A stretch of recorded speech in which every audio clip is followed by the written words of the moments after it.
1078, officer in need.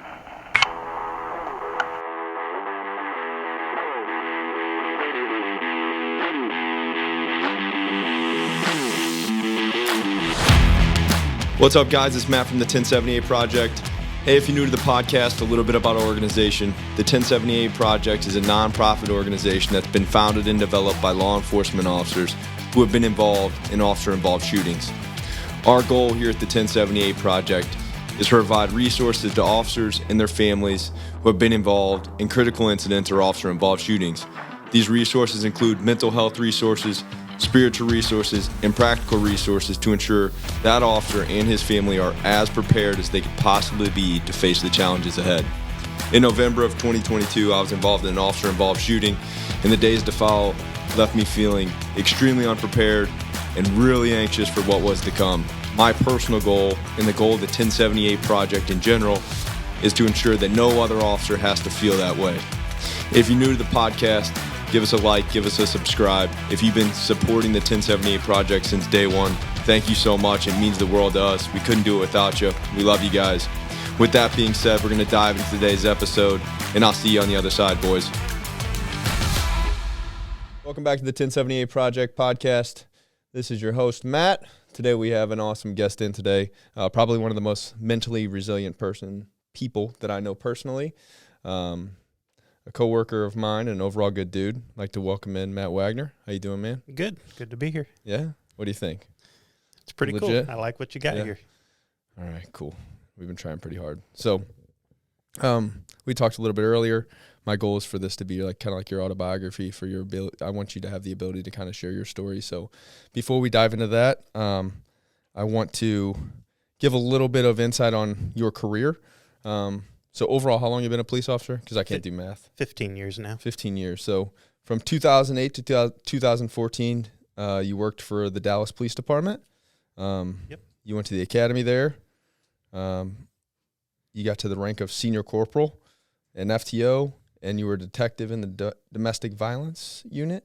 From there, in 2014, you went to the O'Fallon Police Department, where you became an FTO, a detective, a major case detective, a crisis negotiator, and an SRO. And between that time, he took a quick pit stop at the St. Peter's Police Department and became an FTO there.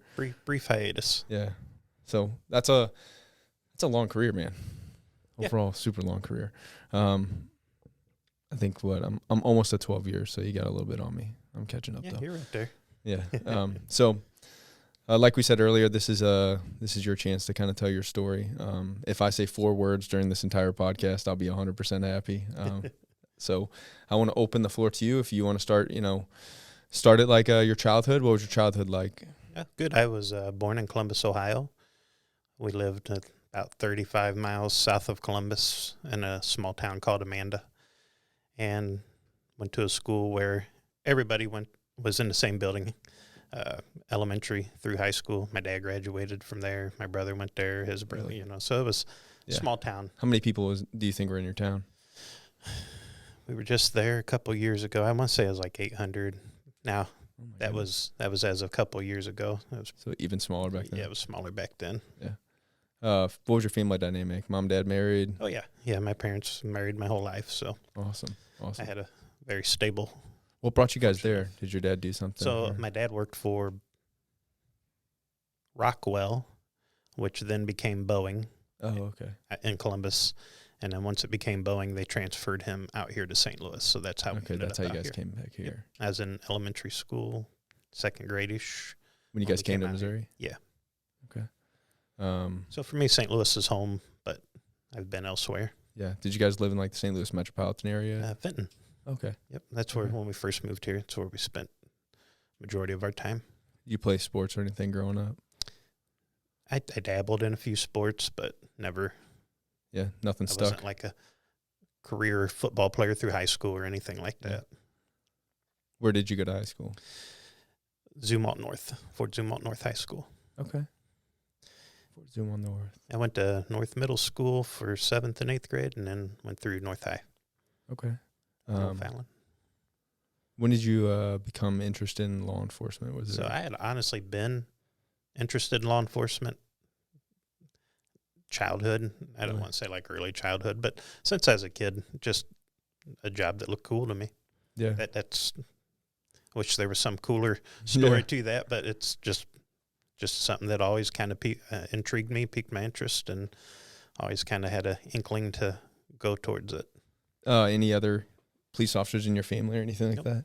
First one? Yeah. Me too. First one in my Yep. in mine. Hopefully, I don't want my kids to go into law enforcement, so hopefully maybe I'm the last one as well. But first one. Didn't have anybody else in my family that was in law enforcement. So it kind of opened my entire family's eyes up to like what law enforcement was. Same here. What it was really, really like. So did you go to college or anything?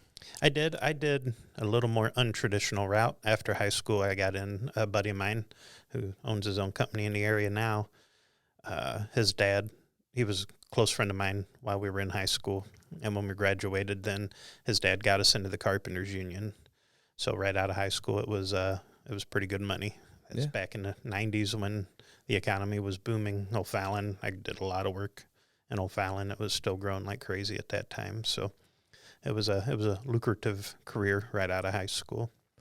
How long did you do that? I was in there I must say right around 10 years. Really? Yeah. 10 years, man.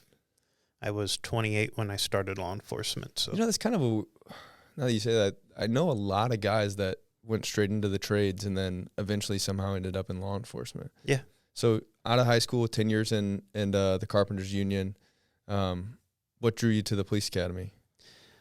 Let me get my thought process in order here. So I started, I'm trying to remember when. I don't remember. A few years after, it was right around the time my daughter was born, so right around 2000, I wanted to go through what was Eastern Missouri Police Academy here. Yeah. I applied and got in, and I was going to do the 12-month course, the part-time. Yeah. And I got probably a month and a half into it. But my daughter, it was the same year she had just been born. So my wife at the time, for her, me going to the academy in the evening and having a child, a newborn, not newborn, but a few months after, was a little too much for her. So yeah, I made it about a month and a half, and then I had to withdraw out of the academy. What'd you do after that? I was still doing construction at the time. You just went back to the normal construction thing? I was doing the academy part-time in the evening while still doing construction through the daytime. Okay. So you went to Dallas, the academy in Dallas? Yeah, so 2008 is when the economy crashed. The housing market fell apart. I was averaging about 12 hours a week. It was starting to slow down up. Before that, I was working for a company in St. Louis called Clayco Construction, and it was getting slow because they were sending me to like Wytheville, Virginia. I went to Vero Beach, Florida, St. Mary's, Georgia. So they were starting to send me out of town because there wasn't anything around here. And then it slowed down even more than that. So that was my opportunity. Now, in the meantime, I had been going to college online. Yeah. Well, I started at Missouri Baptist, but the campus in Moscow Mills, they had a great, what you would say, part-time for adults who had a full-time job. It was a great. What was your major? I was doing accounting at the time with a major in business management. The reason I went with that, I was just solely looking for, after being in construction for almost 10 years, I was looking for a job that was not economy-based. Yeah. So I enjoy math. I do a lot of that in construction, actually, different type, obviously. Yeah. But so that's what kind of drew me to that. I didn't really know what to do, but that just seemed like if I did accounting and a business management of some type, I'd be able to get into something. Did you complete it? Before I moved to Dallas, I had got to just short of 90 credit hours. Okay, so you're getting close. So I was getting close, but I had to take some type of action because there was just becoming no work anymore. So that was my opportunity to look to transition into law enforcement. So what drew you to Dallas? I was searching major departments like St. Louis County, have their own academy and pay you while you attend the academy. I was looking for departments, just literally surfing the internet. So you had no ties to Dallas? No ties. I'd never even been to Dallas. Nope. No way. Ended up on their website because I was just Googling large city departments, just in my mind, what cities are not too far away from here, and just take my time Googling each department and reading about them. And I came up to Dallas, and they had a mass hire in. So prior to the times we're in now, I'm sure you know, when it was difficult to get a police job. It was difficult to get a job. You would have 50 applicants, 75 applicants for one, maybe two positions. Yeah. That was still kind of the case at the time. So Dallas, they were doing a mass hiring. When I called and talked to a recruiter, the recruiter told me that you come down, you complete the testing, and you get hired, you're hired. You're guaranteed a spot. There's no waiting list or anything like that. So, and then on top of that, they had a $10,000 sign-on bonus if you started with them. How big is Dallas, the police department? When I started there, we were about 3,900 officers. 3,900. And how many people are in the city, do you know? The population of Dallas is roughly 1.4 million. No way. It's like the 8th largest city in the country, I believe. Really? Yeah. Man, that seems that's ridiculous. So how many, was it like having like 10 different police departments in one police department, or 15 different police departments? We had 7 patrol divisions down there. Each one, without knowing that, each department has their own jargon. 7 patrol divisions, each one had their own radio channel. So Really? You're on the police radio, Channel 1, Central Patrol, Channel 2, Northeast Patrol, Channel 3, Southeast, so on, so on. So down there, it's kind of common when you were talking to people, what channel do you work at? And it's just kind of told others what patrol division you were in. So what was the academy like there? The academy was very paramilitary. Really? Yeah, it was a rude awakening walking into that place. They let you walk in your first day dumb. You're just walking down the middle of the hallway, like waving at everybody, like, "Hey, I'm going to start here." And then about halfway through the day, reality sets in of how you're going to act while you're there. So, have you ever taught up at Eastern Missouri or been to courses up there? I've been to courses. I haven't taught anything. Far more structured than Eastern Missouri. I laugh when I'm in there. Run me through a normal day at the Dallas Academy. So at the Dallas Academy, when we would start our day, you get there. Most of us would get there a good 30 minutes early. So when you start, you're in what they call your civvies, your civilian clothes, your tie, dress shirt. After it was maybe a month, we got to go into our dickies. So, just the shirt matching pants, which had to be pressed a certain way. The seams had to be a certain way, and you had to have the 3 creases on the back of your shirt, and those were measured and checked for. Really? So you would get there early. Your boots better be shiny in the morning. So we would all get there early, get dressed, look each other over, because if anything's wrong, you're getting smoked for the day. Punished. Yeah. It's not going to be a fun morning. Yeah.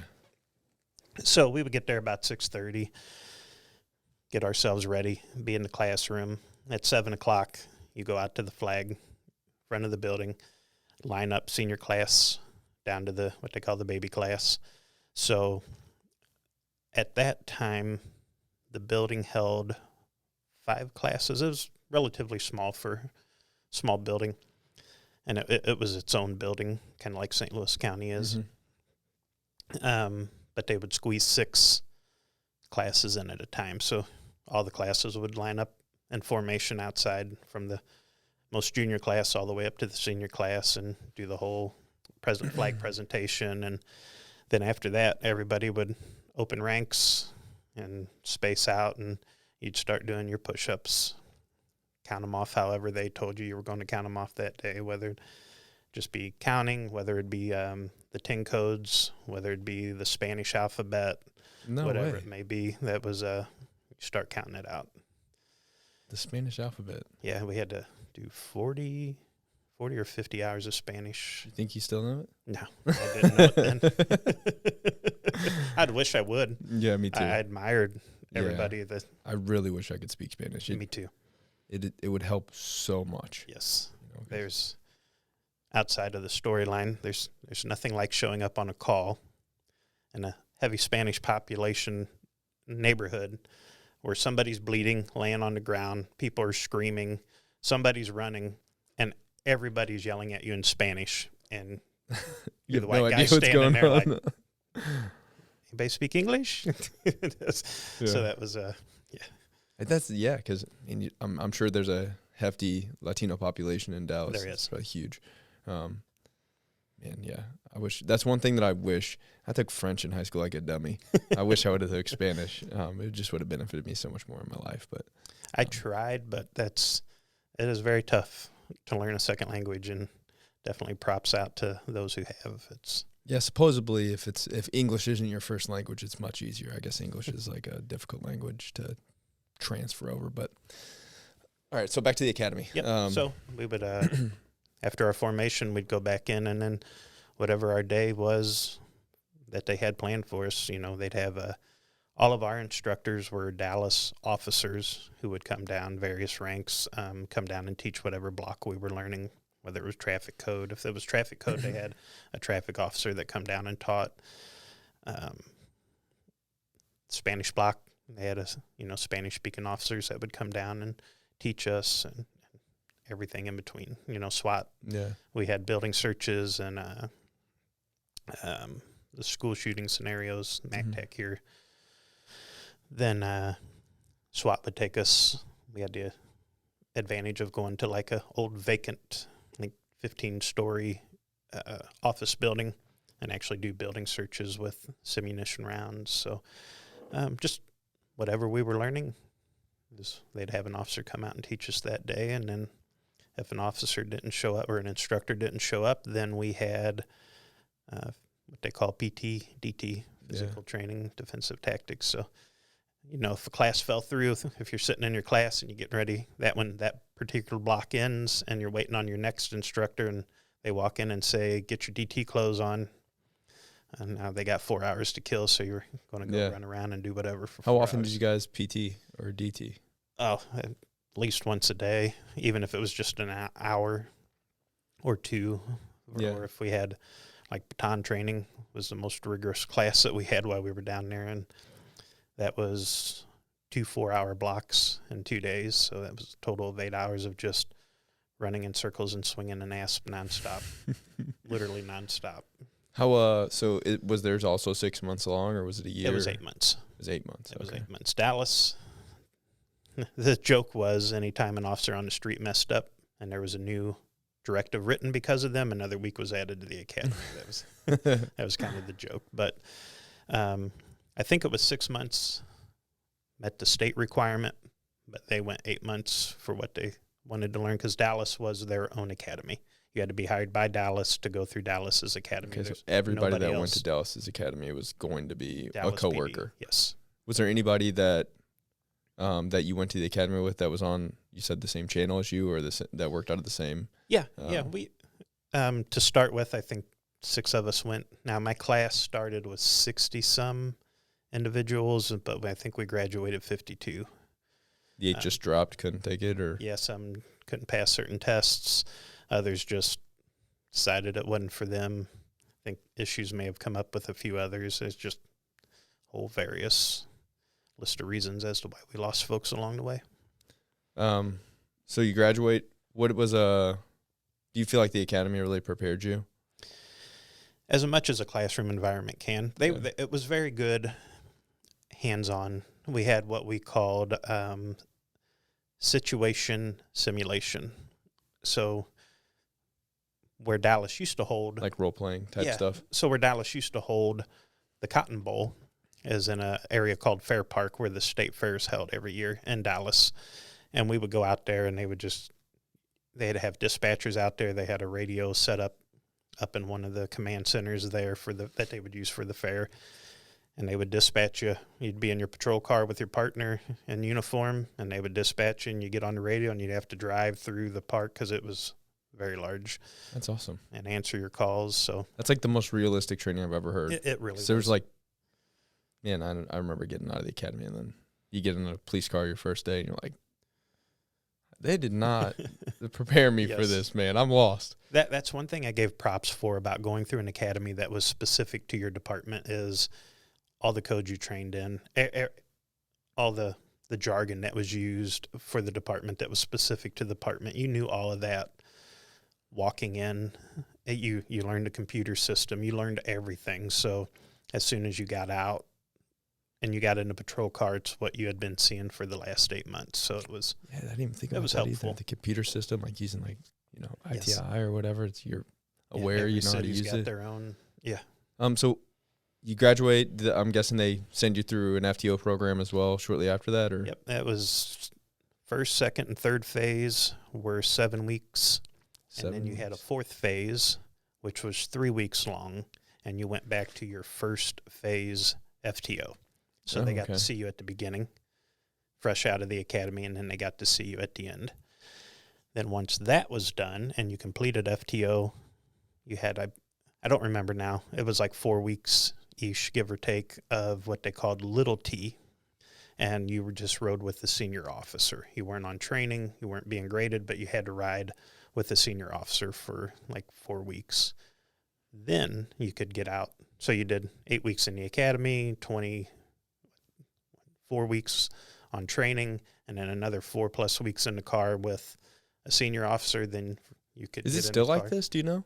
Do they still run it the same way? As far as I know. Yeah, that's pretty good. Like they really run you through it. Yeah. That first day you sat in the car by yourself, that was a deep breath. It was. You're like, oh my God, I'm by myself. Yeah, finally. I finally made it.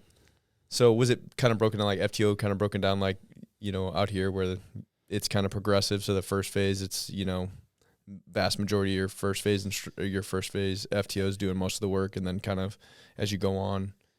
Correct. Okay. Correct. And when you got to the point where you're riding with the senior officer or whatever, were you doing the majority of the work, or you guys were like operating as a partnership, or like almost like a shadow phase?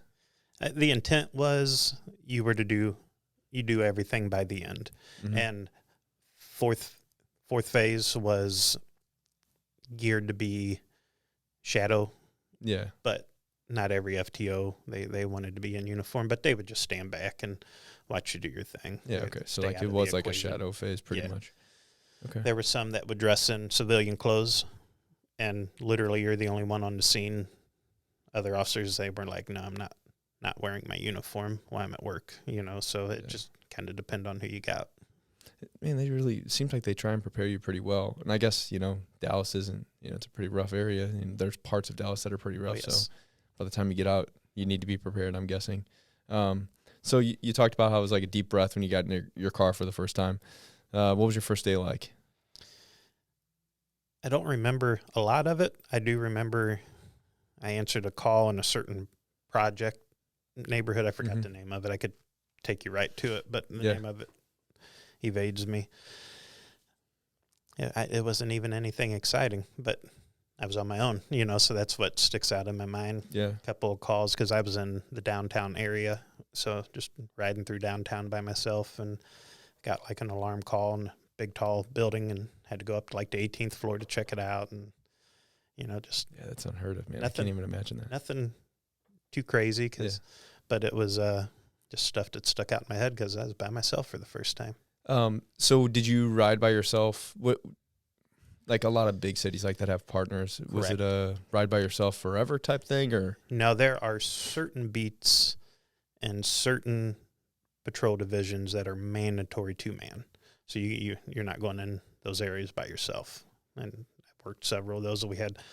There was one apartment complex, which was probably the most violent in that particular patrol division, where it was a minimum 7-officer response to even enter that apartment complex, because they had an incident where a couple of officers got into a resisting, and literally about 30 people came out of their apartment, started yelling at them, surrounding them, and it turned into a nasty situation. Yeah, I went to canine school in Gary, Indiana. Gary, Indiana is a pretty rough area. Yes, it is. There's a project in there that we were down. I actually went to school in Elkhart, Indiana, but we went down to Gary to train with their canine unit, and we were down in one of the projects, and we're doing tracking out in the woods, and we start hearing gunshots, and so I asked the guys, like, hey, like when you guys are responding to a thing like this, like, what do you guys do? And he's like, oh, you don't go in there without at least like 4 people. It's like you got 2 people that are going in, you got 2 other people that are watching, making sure nobody's going to ambush you as you come in, and it's like, man, I can't, like, I've never worked in an area I've done a lot like of search that. warrants and stuff in St. Louis City, but I've never worked in like a legitimate project like that. It blows my mind. Yep. A brand new patrolman responding to Yeah. a project by himself. And you're ready to. You're bulletproof at that point. Yeah. Yeah. Well, you think you are. That's. So, what was your early career like? Like when you first started, what was it like? Trying to remember, to be honest with you. I was just your average patrol guy. I started at one patrol division. I don't remember. I think I graduated earlier in the year. Was able to I did all of my training and then was on my own for a while there. But there's a bid every year based on seniority. I got bid out of that patrol division, so I had to go to another one for my second year because I was low on the list. Went to that one. That one was up north on the north end of town. They called that the country club.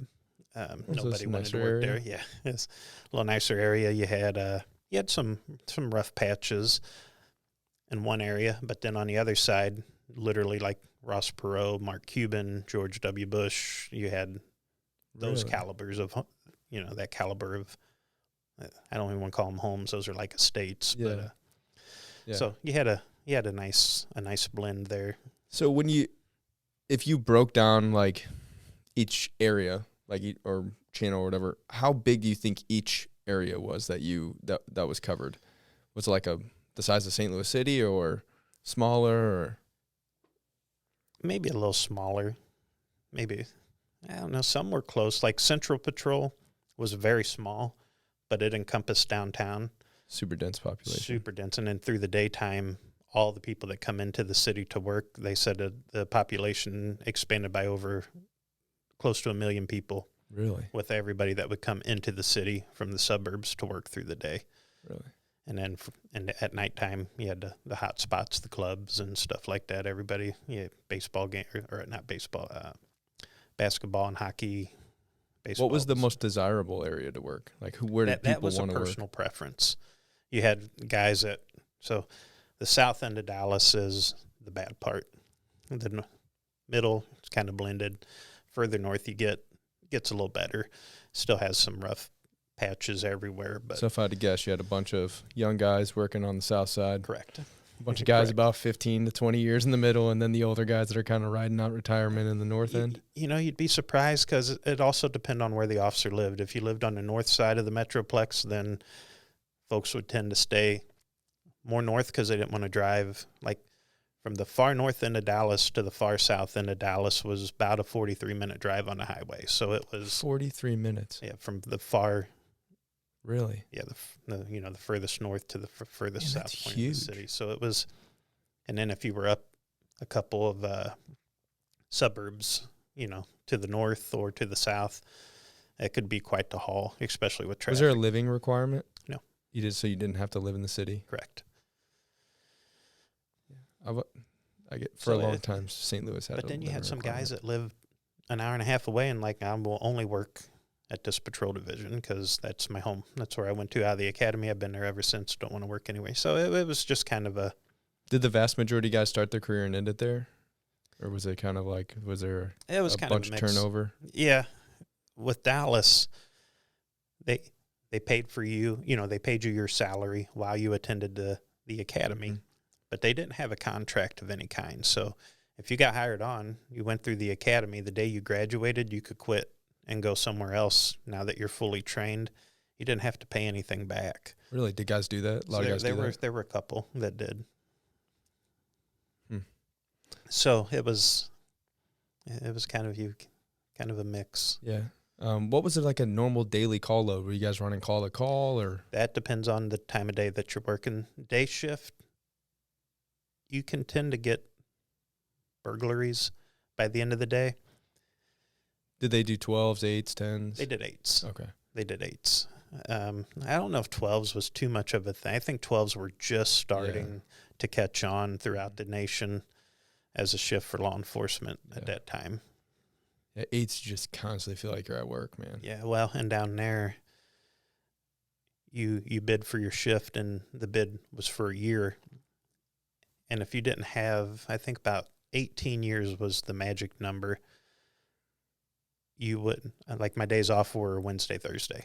Really? For the whole year. That was it. There was no... For the entire year? For the entire year. You didn't have a single weekend off for the entire year? If I wanted any weekend day off, I'd have to use personal time of some type to get the day off. Yeah. That's rough. If you had about 18 years on, you could... About 18 years. On what they call third watch afternoons, you would pick up a Friday or Saturday or a Sunday, Monday. But to get a straight Saturday, Sunday, you were going to have over 20 years on to get that. My goodness, that seems insane. Yeah, that for patrol. Okay. So like an average day, is it like you're jumping call to call, or is it? You said it kind of depends on shifts. What shift did you work coming out of the academy? Well, once I was on my own, it was the afternoon shift, which we worked either 3 to 11 or 4 to midnight. Okay, was that the least desirable shift, I'm guessing? Yeah, for home life. You just don't see anybody when you're on afternoons. I started on afternoons when I first started too. Now workload, that was the workhorse shift. That was in an 8-hour shift. I would average, when I was a little further south, I would average, you probably average 22 to 25 calls per shift. In an 8-hour shift. Yeah. So you are hustling. Mm-hmm. You're running literally call to call to call to call. Did you stay on that shift your entire time there, or were you able to switch shifts? No, I was able to mix it up a little bit. I was able to get a day shift. You could get a day shift with a few years on, but you were going to have Wednesday, Thursday days off. Tuesday, Wednesday, or Wednesday, Thursday was going to be the days off that you got, but you at least were on a day shift and could be home in the evening. I'm guessing the caseload was a little lighter there, or just, well, it kind of depends for us too, because sometimes days is like where you don't want to be. You didn't work your cases down there.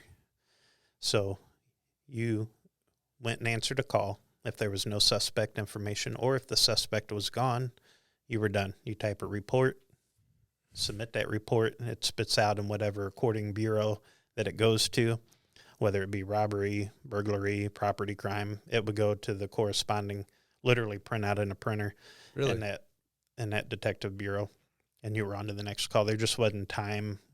So the bureau was separated into all of those different categories. You had a robbery division, a burglary division. I'm guessing you had a homicide. All the property crimes, the detectives worked out of the substations. Like I was in domestic violence, which don't sound like much, but it was the busiest detective bureau in the city. We had 35 detectives just in domestic violence. Then you had what they called capers, crimes against persons, just what they shorthanded it as. You had homicide, kidnappings, robberies, assaults. There's something else in there I'm sure I'm missing. Then you had what they call the swindle unit, and you had like the forgery. All your white-collar crimes. Yep, all that stuff. We had a scrap metal unit, because scrap metal theft was rampant. They would, they would have, I think they had about 5 detectives, and all they did was just straight scrap metal, nothing else. Really? Auto theft, we had a unit just for that, a bureau just for that. Man, you're thinking you're going to a call every 20 minutes. You can be, yes. You know? And I guess it kind of limits it, though, because like you said, you're just kind of writing a short narrative and sending it off. That's all you're doing. You're literally doing, there would be very little investigative. Very few reports where you would type a lengthy narrative. Most of it was a couple paragraphs, and then you sent it off. How long was it before you worked like your first serious crime?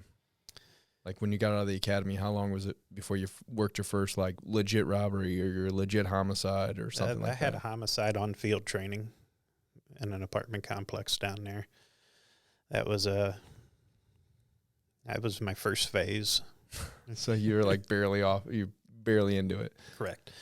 I'm going to take a drink if that's all right. Yeah, go ahead. Sorry. Yeah, I was barely off, or barely out of the academy and on training when that came out.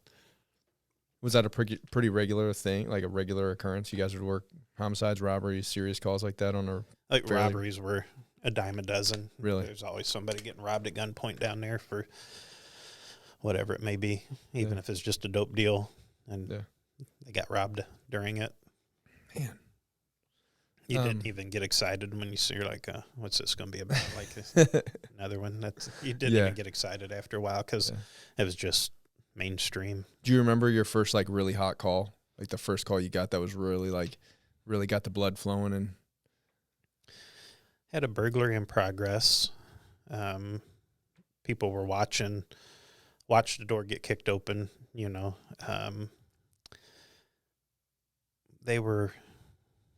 We caught a glimpse of the car, but by the time that we put all of it together, like that was the car, and we tried to catch up to it, they were already gone. They disappeared. Yeah. I'm sure it's pretty easy to disappear in such a big city. It is. Some of those neighborhoods, most of them have back alleys. All the garages are off the back, and you have alleys that go down between the two streets, and then you have street parking, and so it's a lot of different ways to zigzag around. Yeah. How did you deal, like, when you went to the academy, did they give you, like, any insight on, like, hey, you're going to deal with some traumatic things, like, here's they would show us just straight crime scene would come out and just show us some of the craziest stuff that you could think of seeing. Did they give you any insight on how to deal with it, or, like? They tried. They tried. It wasn't too mainstream then. Yeah.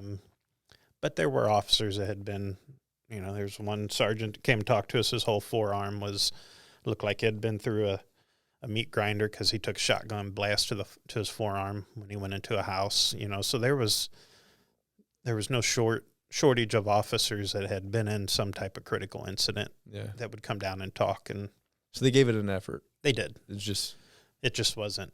Yeah.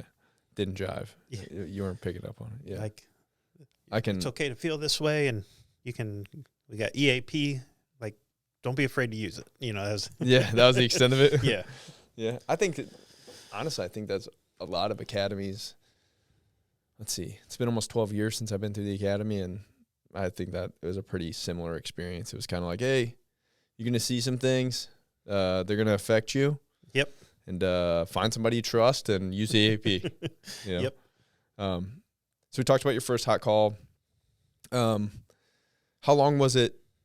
How long were you in your career before you had your critical incident? So that was 2012. So 4 years. Okay. Sit there and do Were you still assigned to the patrol division at that point, or were you assigned to domestic violence? I was still patrol at that time. Okay. So how long did you spend in patrol before you went into a specialized unit? I got promoted, and so to go to any specialized unit, you have to promote to corporal. Okay. Senior corporal is what they called the rank. Yeah. If you wanted to do anything, canine, detective, helicopter, anything, you had to be. What were the conditions of getting promoted to that? They just had a written test. I couldn't tell you what the okay. anymore what the requirements were. I think you had to have 3 years on the department at the time of your promotion. So if the test came out a little before, you could take it as long as you weren't promoted until after that number. Okay. And that was like the first step into kind of proving yourself was you get promoted to, what'd you say, senior? Yes, they called it corporal. It's just they called it senior corporal. Were there any like extra duties that you had? Were you assigned you were automatically an FTO. Okay. There was no selection process. If you were a corporal, you were an FTO, which wasn't a great thing. But did they send you like FTO school or anything? Or they did. They had their own in-house FTO school. Did you have any like supervision requirements other than FTO? Like you had rank on scene. It really wasn't. Nobody really played that card, you know. But you were. I think that's why you were the senior officer on scene if you were a corporal and nobody else was. So the senior officer at 3 years, but you can't get a weekend day off until you've been there for 18. Yeah, don't even think about it. So you get promoted after how long? Did you get promoted at the 3-year mark? Yes, it was leap year, whatever that last leap year was. It was February 29th was my promotion day. Okay. It was leap year. So I was 11, I think maybe 11 when that was. Okay. So that was February. Yeah. I have to stop and think about that. So you get promoted. I'm guessing they send you right back to the road. You're still working the road, still doing your normal thing. What were your aspirations? What did you want to do? Homicide. That was my number one. That intrigued me. That was the first thing, like right out of the gate, like, man, I want to be a homicide detective. And sitting in the academy, watching the different folks come down and talk about the different jobs. That's what intrigued me.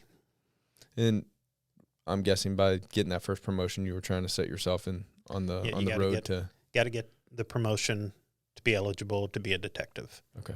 I'm guessing they don't start people in the homicide division. You normally start somewhere else and work your way through. Correct. You usually have to go through 1 or 2 detective bureaus to work your way into that position. Like you would start in like domestic violence, move up to crimes against persons, correct, and then move to assaults or something like that, robbery, and then from Makes there sense. you can apply to move in if an opening became available. Okay. So at what you said, how many years was it when you had your incident? It was October of 2012, so that had been 4 years. Okay. Before that happened, had you been involved in any other major incidents? I'm guessing you probably had. There was one on Mother's Day of 11. There was a gentleman that became familiar to us, and it was actually just maybe a block away from my second critical. This particular incident, this guy had just showed up in this neighborhood and started hanging out at an apartment and was just causing mayhem to all the other residents in the area. He'd break into people's houses through the day and then challenge them, call the cops, see what happens. He was just causing all kinds of trouble for the folks there. I'm guessing there was a pretty large gang presence there? Oh, yeah. Yeah. Yeah. And you got different ones in different parts of town. Like, he was a gang member. However, I don't know what the specifics were because he showed up one day in this neighborhood, but that gang wasn't in that neighborhood. So what the story was behind that, I have no idea. Yeah. We became familiar with this gentleman, constantly getting calls to this complex over him. This particular day was Mother's Day, and the guy I was riding with, we both met with our families at a Chili's for lunch. It was Mother's Day, and that was the best we could do because we both had to work. So we finished our meal with our spouses at the time, and our kids were there, and had a nice dinner, or lunch. It was lunch because I was on day shift. Literally leaving the parking lot of having lunch, and a call comes out with this individual again. So we get on the radio. They dispatched another unit. We're 2-man, and it's a mandatory 2-man response there. So we get on the radio and disregard the units that were en route. We was like, we're 2-man, we'll head that way, and we're familiar with this person. So we get to the apartment complex, and we find them out in the middle. And this apartment complex is like U-shape. The buildings, there's 3 buildings, and they're U-shape, and there's only a point of exit 2 points in between of exit entrance. Yeah, between the buildings. Yeah. And just a sidewalk width to get out from the buildings to the parking lot. So we come in contact with them in the courtyard. I don't like being in the courtyard in this particular apartment complex because every door looks right out at you. So you're sitting there looking around, just waiting for something. You just feel like a sitting duck out there. So we're like, hey man, we're going to go out to the parking lot by our car and talk to you out here just to get out of there because we're not comfortable in there. As we're walking out, we're in that little narrow part between the buildings to get out to the parking lot, and there's like a gate that swings shut. It don't work, but the gate's there. And my partner at the time, he's just like, hey, grab him, get him cuffed. So I'm walking side by side with him. He's walking behind us, and there's like bushes that both of our arms really on both sides are almost rubbing up against. So I don't know what he sees, but he sees something. So as soon as he says handcuff him, I reach over to grab the guy, and the fight's on. And he and I literally fight from that point all the way out to the middle of the parking lot. I just remember thinking, like, I'm not the only one here, whereas, it feels like a lot longer than it was. It was probably 5-10 seconds of us fighting with each other. And he's quite a bit bigger than me, at least a head taller. And, but we got a hold of each other. We're swinging, and blows are hitting each other. And I got his one arm locked up, and I'm reaching for my taser, which is on my left side. And as I'm reaching over, I feel a tug on my holster. I can literally feel the tug on my holster. And as that's happening, I just hear a gunshot. We're tied up with each other, close. I got a hold of him trying to keep his arm while I get my taser out and hear a gunshot. And I just let go, and he like walks 5 feet away from me and just collapses. And I'm like, what is going on? it just took a few seconds for it all to process, but I guess my partner had seen him pulling on the gun at that time and pulled his gun out and shot the guy. Did you ride with that partner all the time? Was it like a We pretty rode regular together thing? again, we have that bid every year, so you can be real close with someone if you both don't get the same spot. So for that year, we were riding together quite a bit. Okay. We would ask to. Become pretty close to him, Yeah. I'm guessing. Okay. Yeah, so the shooting team comes out. Why did he tell you to grab him? Do you know? He was throwing some stuff out of his left pocket. I was dropping dope or something. Yeah. So he's like, hey, grab him real quick. But it was narrow enough right there. It wasn't enough room for all of us to get in on him. So that's why he was trying to get in. But he and I were kind of, he was trying to jump in on two things that are moving real quick. So it was, that's what took a minute. Okay. So your partner shot him. Did he die? He did not. I think he was paralyzed, but he survived I just remember you hear the gunshot and you're like, yeah. Oh my gosh, what just happened? You could feel the. Was he close? I didn't know, but apparently it was, because once he just reached in and put the gun up against the guy and pulled the trigger. But when the SIU, Special Investigative Unit, is the detective bureau that would come out and investigate officer-involved shootings, and the one guy, he's looking at me, he's like, well, how close was he to you when he shot your partner? I'm like, I don't know. I know it was close because I could feel it. And he's like, look at your uniform. And when I looked down at my shirt, and I had buttons missing from the fight and everything, because we had buttons that you use cotter pins to put on, but you could see the muzzle, really, like muzzle blast. The gunpowder was like peppered on my uniform and like a star pattern. It was, I was like, oh, okay. What was the night after that like? So like, what was when you went home that night? What'd you think? Well, I texted the family. There was a shooting. We're all good. Yeah.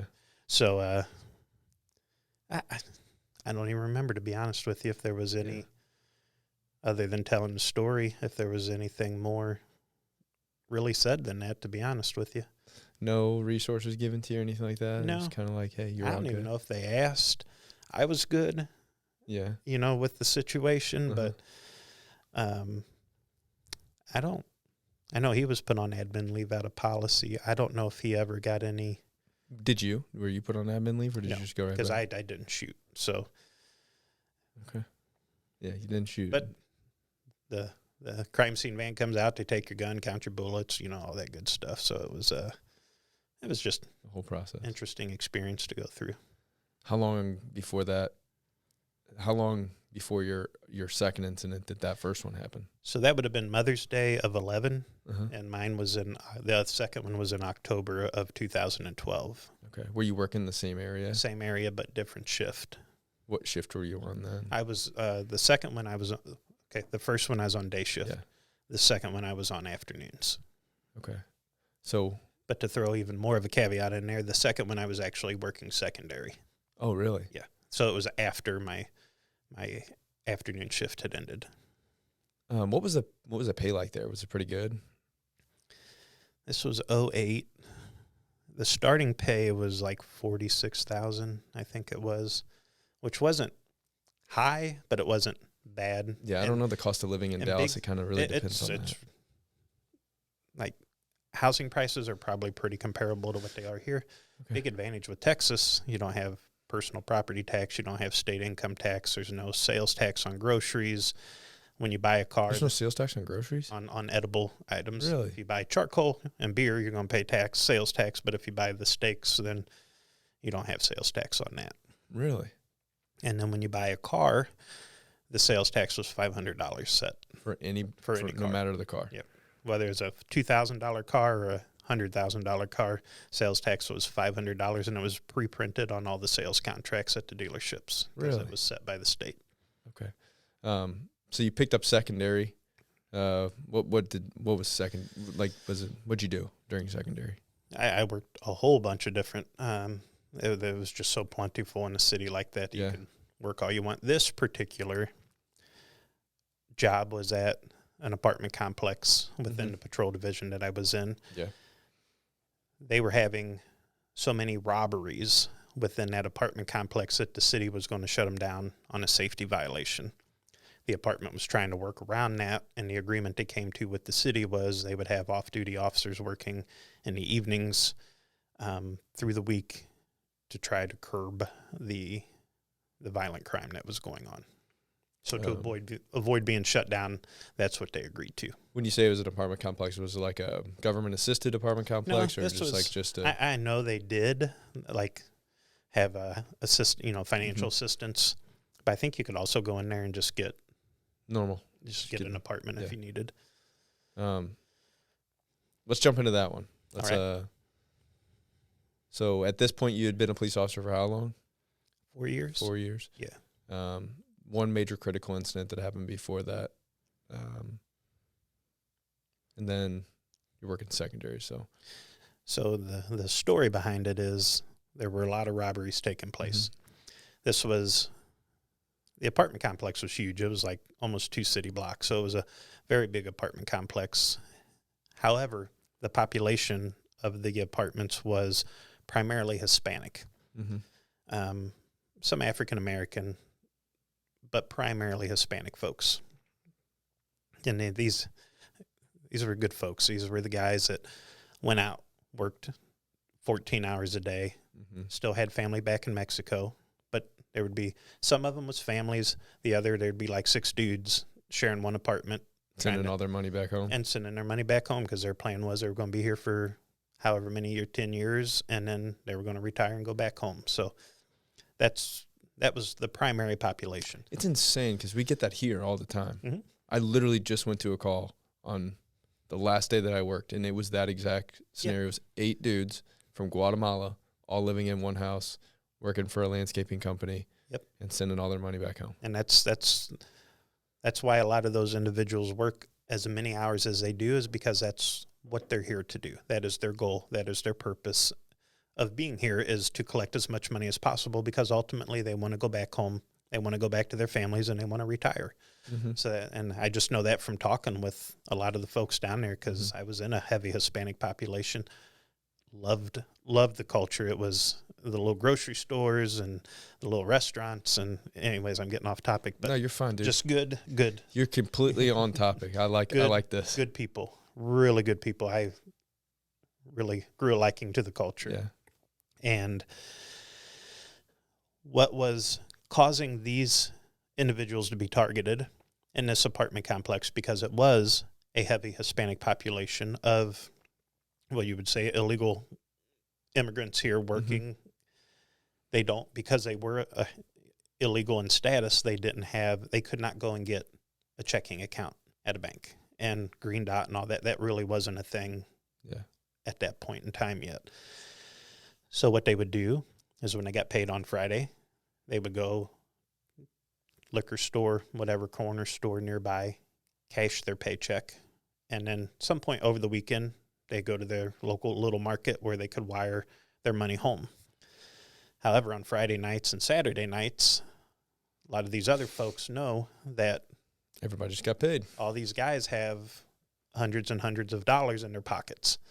So that is what caused these individuals to be targeted for the robberies in that apartment complex, because these guys would work all day, go get a bite to eat, cash their check, buy their beer, and you'd have the 5 or 6 guys living in 2, 3, whatever the number is, living in an apartment.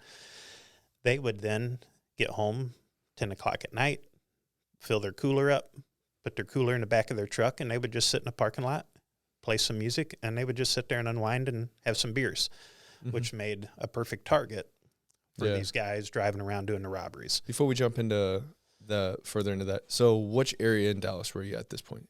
So this was in the Northeast Patrol Division.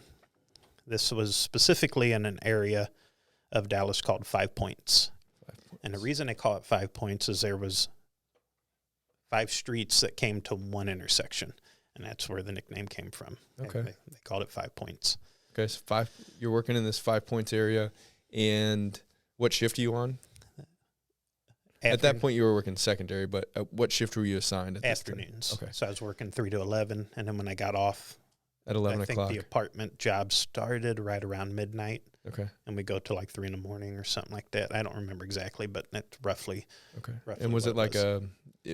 was it like a fully, like you're wearing your police full uniform police and everything? uniform. Okay. It's approved through the department. Mm-hmm. Okay. All righty, back to your thing. Sorry. Yep. I just wanted to lay the ground. Well, and 5 Points, it's not in the traditionally more violent areas of Dallas, but it is one of the usually top 5 most violent parts of Dallas. So it's not down in the south part where all the bad areas are, but this still is. It's like a kind of little pocket of poverty surrounded by a relatively wealthy area. Yes. Okay. Not your Mark Cuban wealthy, but like upper middle class. Correct. Yes. Okay. Yes, because then not too far from there is a big lake called White Rock Lake, and that whole area around it is your really, really business class. Okay. Like, yes.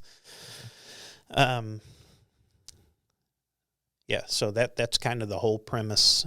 You have these folks out in the parking lot and unwinding after working all week, and still got to work tomorrow, but it's Friday night, so they're having some beers in the parking lot, having fun, talking, but they never bothered anybody. They worst thing you get, say the music's too loud at 10 o'clock at night, and you just go by and be like, hey guys, turn the volume down. We're sorry.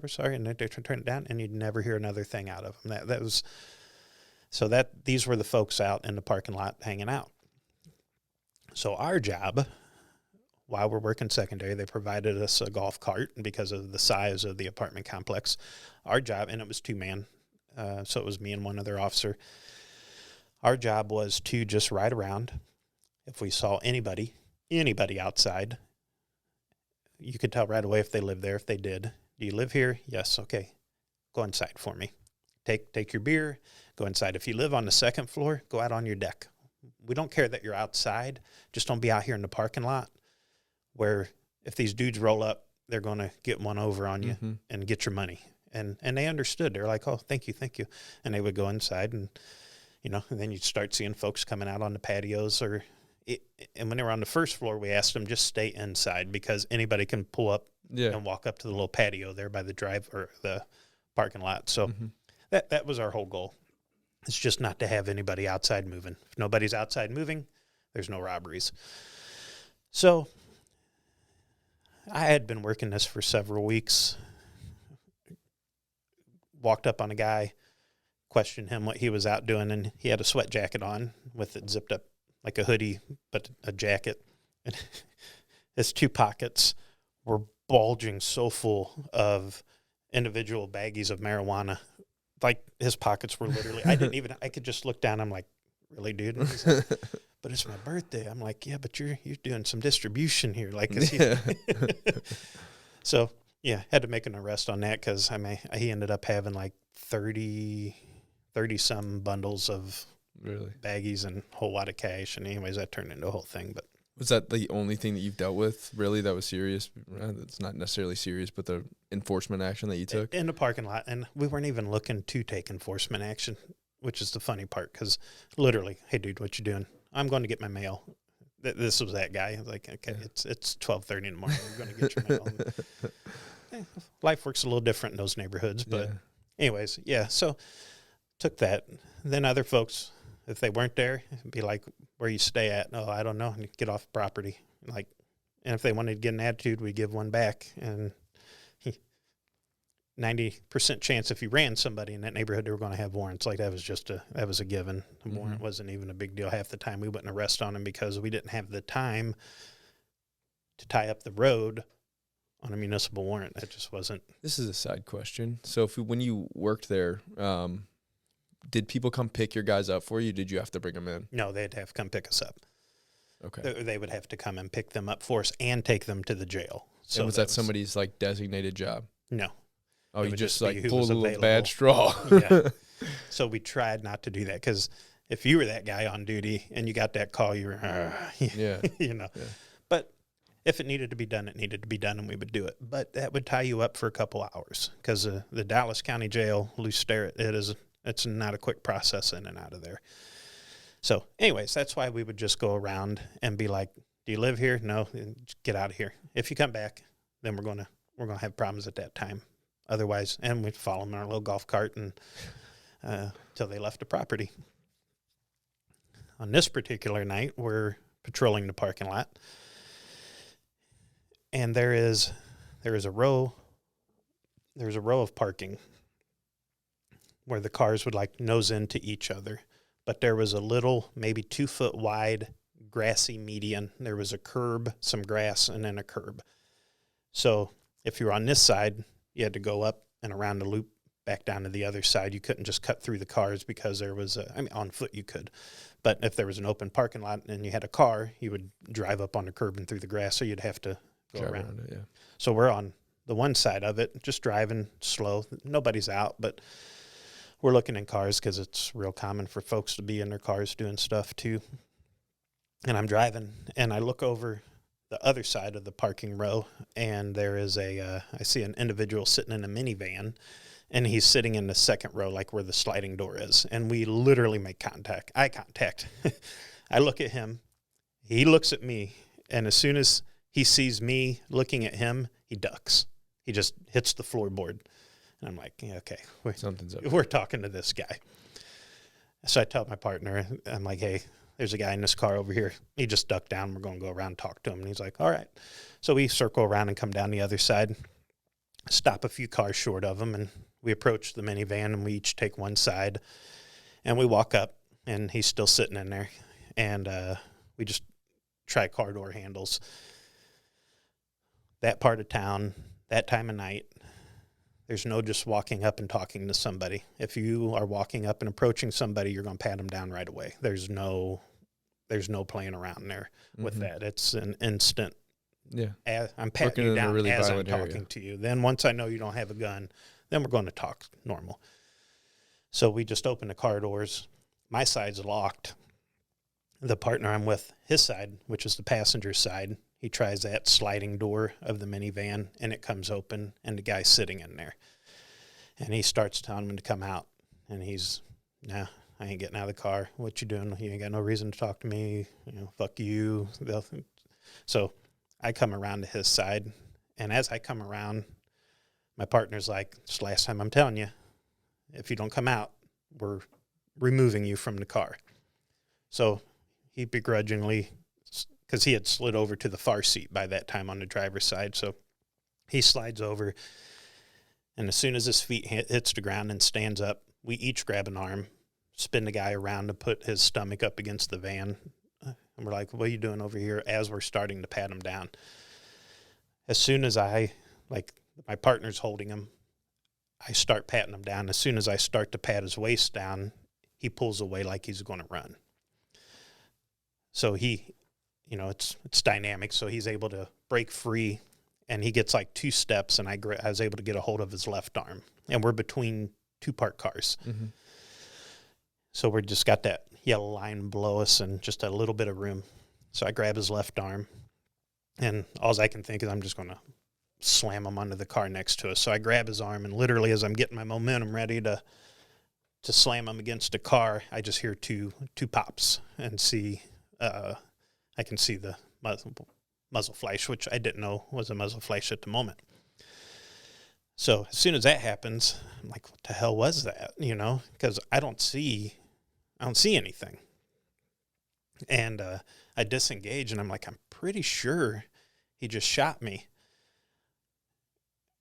And we're I'm putting space in between us because this is like, I'm processing what just happened because I didn't see a gun. I didn't see anything, but I heard the bang, and I could see a muzzle flash, and it'll make sense later. But it wasn't a full muzzle flash like if you're in a dark range and you pull a trigger on a gun. It wasn't as bright as that, so that's why I was kind of baffled. But it just something told me, this dude's shooting you, Yeah. So I disengage. And I go around the back of the van because I'm like, at this point, I'm going to put something between me and him. And he goes the other way. And as he goes the other way, I see a gun come up, and he fires a third shot. So I'm like, okay, he is shooting at me. And that shot hit the car next to us. So as I'm going around, like this is all happening as I'm going around the van, he's going that way, and I'm drawing my gun and I'm reaching for my radio at the same time. But my left arm, when I go to get on the radio, is just like, it's dead. I literally can't move it. And that's why I look over and I'm seeing blood coming down my forearm at the time. And I was like, okay, that he is shooting, which I knew he was, but still, you're talking a few seconds that all of this has gone down. A lot of things going on. Yeah, it's a lot to explain when all that happens within just a few seconds. Yeah. So I get my gun out and I come around from the van. I'm getting ready to start unloading my gun towards him. But in that little bit of time, this parking row's probably, I may be off, but if I had to guess, probably 20 cars, from this end all the way down to the far end. And he's about 3/4 of the way down that at that time. So as soon as I come around and get up, and I only got one arm, because my left arm's not working now. As soon as I come up and get sights on him, he's cutting between cars at this time and starting to run over towards a building. So he's literally, and mind you, he's running like full speed. So at that point, I'm like, I can shoot in his direction. I'm just going to shoot somebody's cars. That's all I'm going to do, because the speed he was running, plus he was weaving through some cars, and I got one arm, and we're probably 12, 15 cars apart at this time, car widths apart. There's no point. I keep my gun out and kind of keep an eye on him. But I also know at this point that I'm bleeding, and and like my face is getting numb, which is weird to me. And again, still processing all this. So I holster up, get on the radio, and my DSN down there was 9525s. And when you're working secondary, your call sign's X-ray and your DSN. Mm-hmm. So I get on the radio and say, I've just been shot, start me an ambulance. And they knew where I was. We were called out there and everything. Mm-hmm.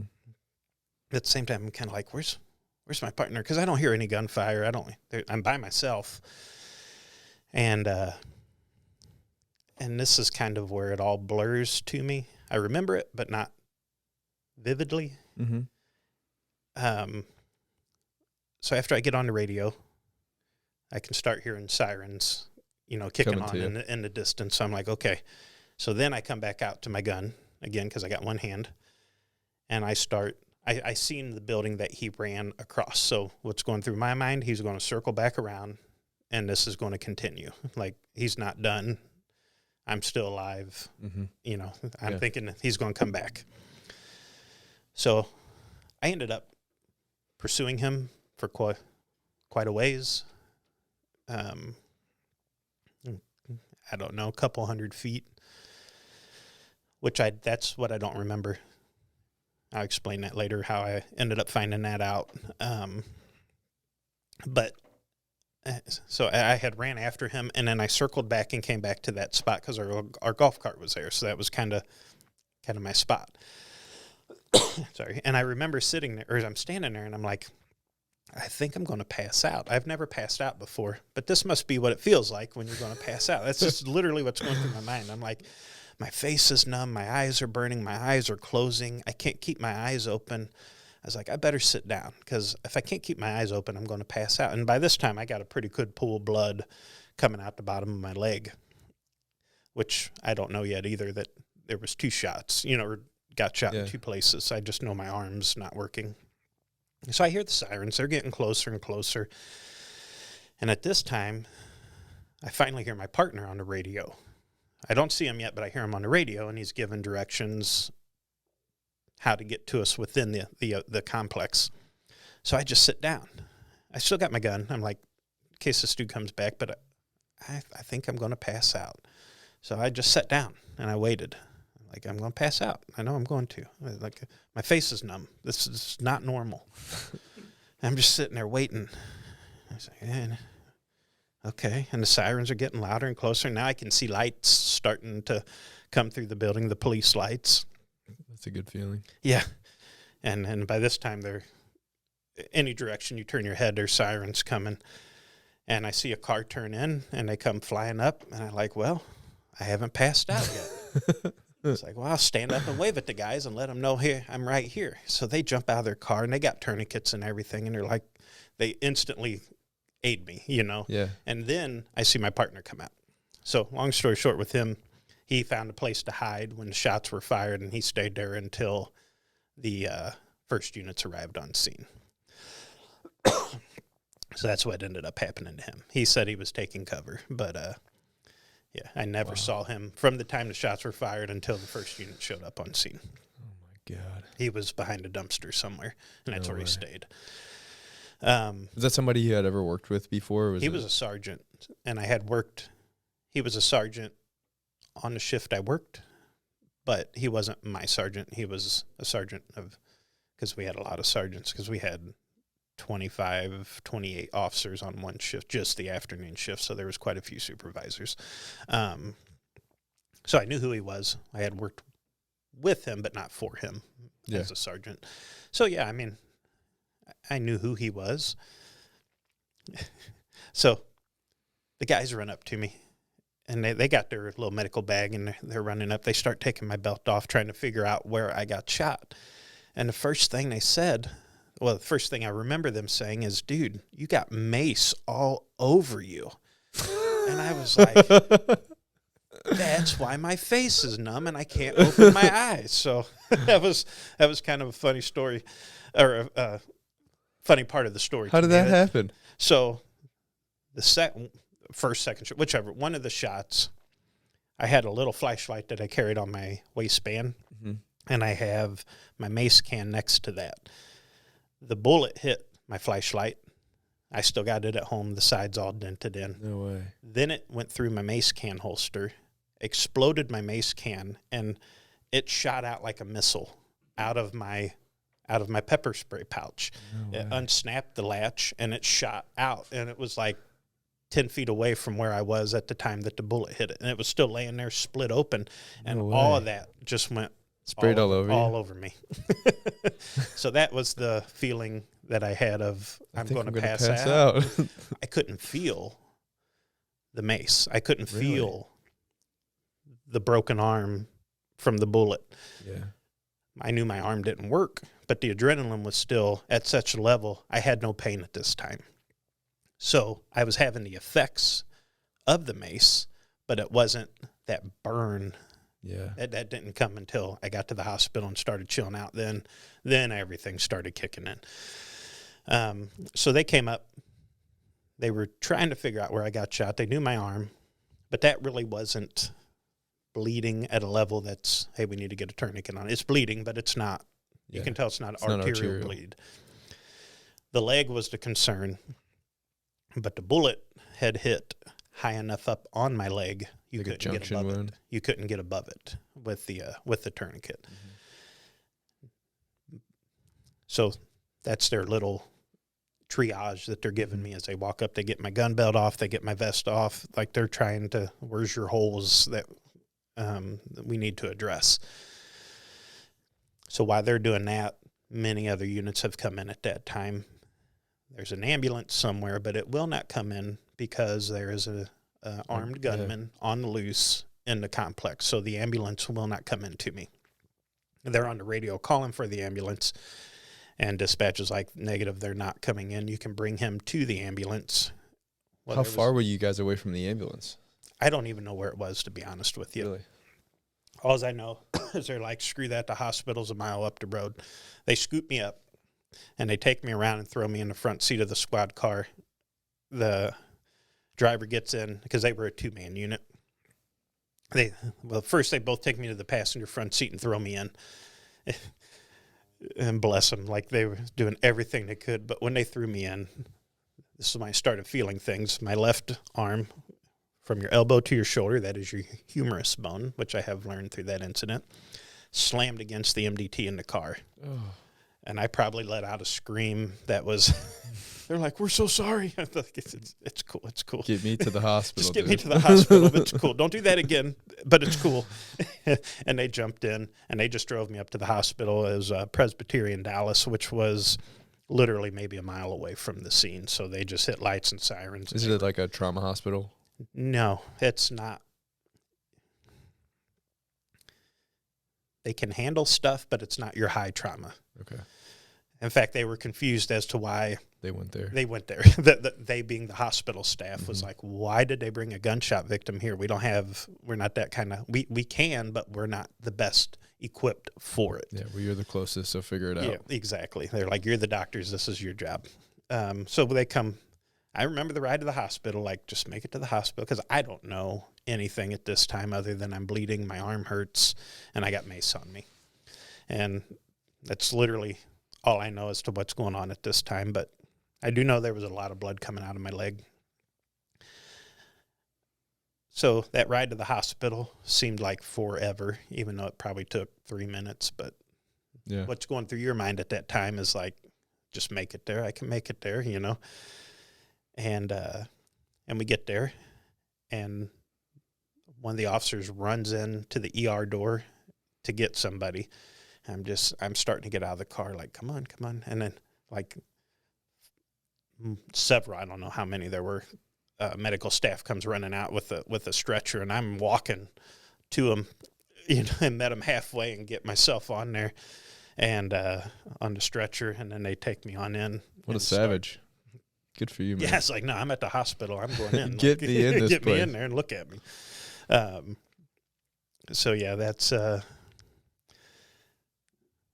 know, that's when I get to the hospital. Turns out, long story short, all's good.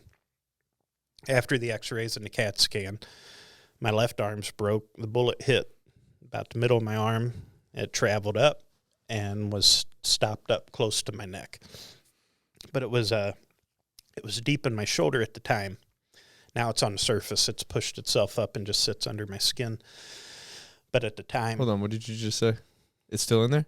Yeah, both of them. They never took them out because the location they were in, the surgeon, he's like, that area of your shoulder has a lot of nerves running. You just moved past that like it was no big deal. You're like, yeah, it's... Because to me it is, so it's no big deal to me. Like this, like, dude, you have a bullet in your neck, bud.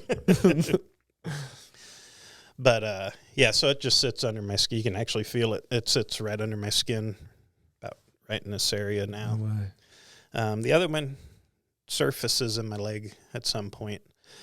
Sometimes I can feel it, gets a little tender. Sometimes I don't. Most of the time I don't feel it. Every now and again it'll be a little tender, and I'm like, almost like you got a strained muscle, and I'll be like trying to massage my leg, and then I'll feel the lump, and I'm like, that's what it is. Remember, I got shot right there.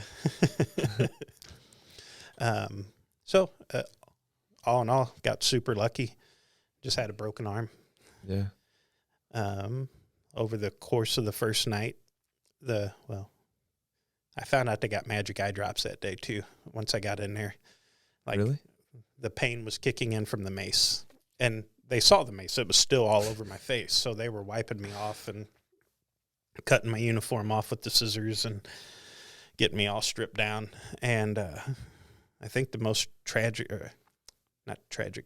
traumatic moment of that night was when they were like, we're going to put a catheter in, and I'm still laying there awake, and I was like, no.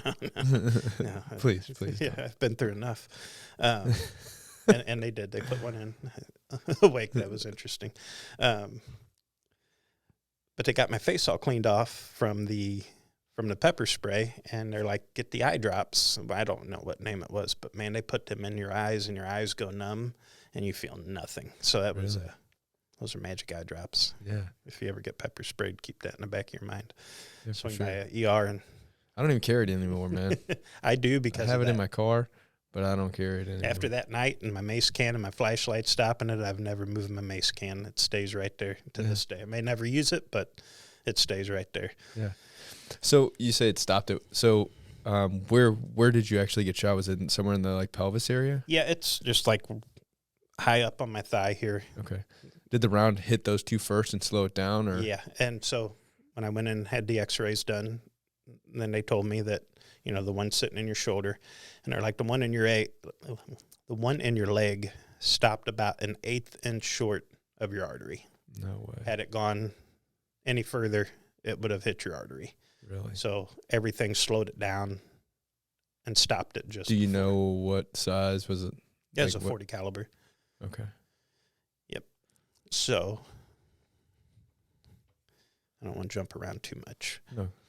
Keep going. So that Wherever kind you of want to sums take me, up. I'm following. Yeah, This that is kind cool. of sums up long story short, medical care-wise, I was out on light duty for, well,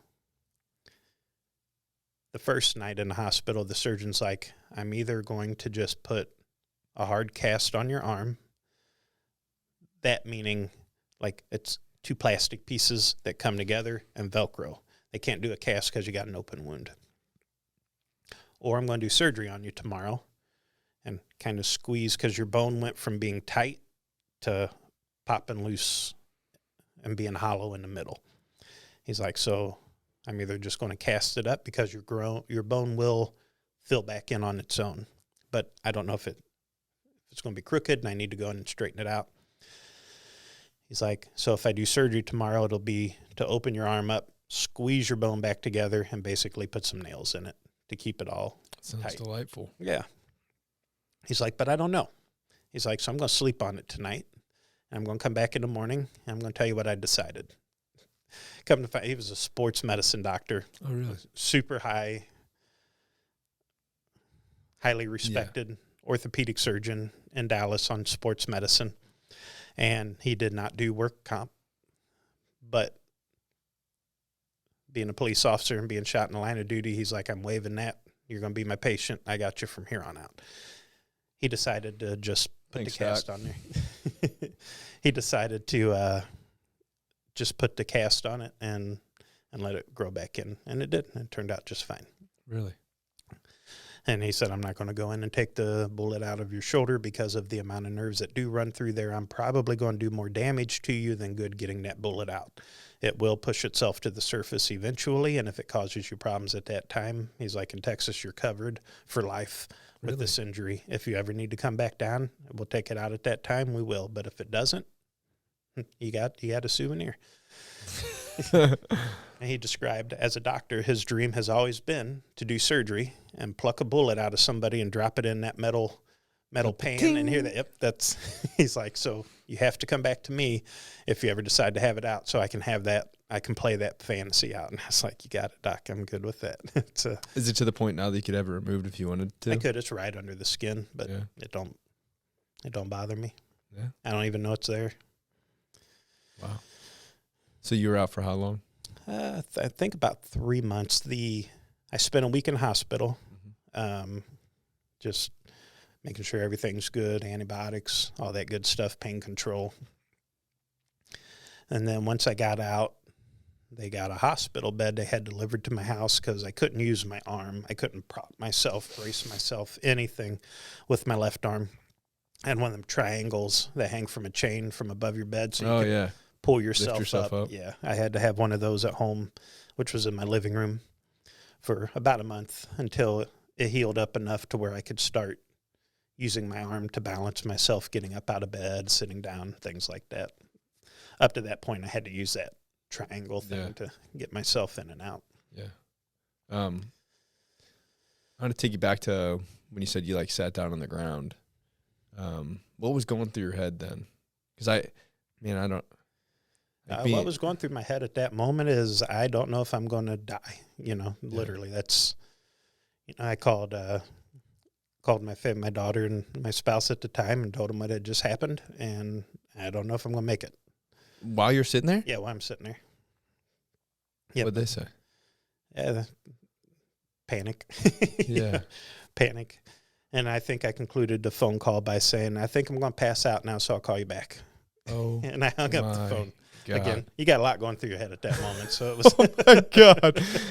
Yeah. Man, my goodness. Because I'm trying to think to myself, okay, well, what would you do in that circumstance? As you're sitting on the ground, you feel like you're about to pass out. Where would my mind wander and where would it go? And my mind went there. Spot. And then literally what I explained was my thought process. I was sitting there like, okay, I'm going to pass out. I don't know if I'm going to wake up, but I know I'm going to pass. This has got to be what passing out feels like. I was perplexed as to why I was feeling this way. But I was still conscious. Were you emotional, or were you just kind of it is what it is? Or? Yeah. Go back just a little bit when I got on the police radio. Some guys gave me some shit about that a few days later. They're like, dude, you said it so calmly on the radio that we had to look at each other, and they're like, did he just say he was shot? There was no scream. There was no panic. We literally didn't know if we had heard you correctly over the radio when you got on the radio. And that went back to when I was in Dallas, the guy I told you who had been shot in the forearm. Mm-hmm. He said, you got to keep yourself in control. And I actually heard him saying that in my head during that time. And it stuck with me in the academy, which is why I think that happened. But he's like, if you only have a few moments, you can't get on the radio sounding like a 3-year-old girl screaming at the top of her lungs. You got to take that deep breath. You got to keep yourself in check and control.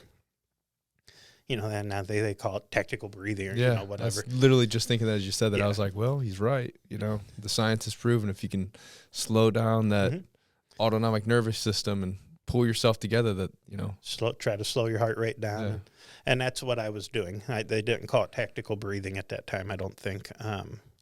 Or if they did, he just didn't know. Mm-hmm. He's like, you just got to keep yourself in check.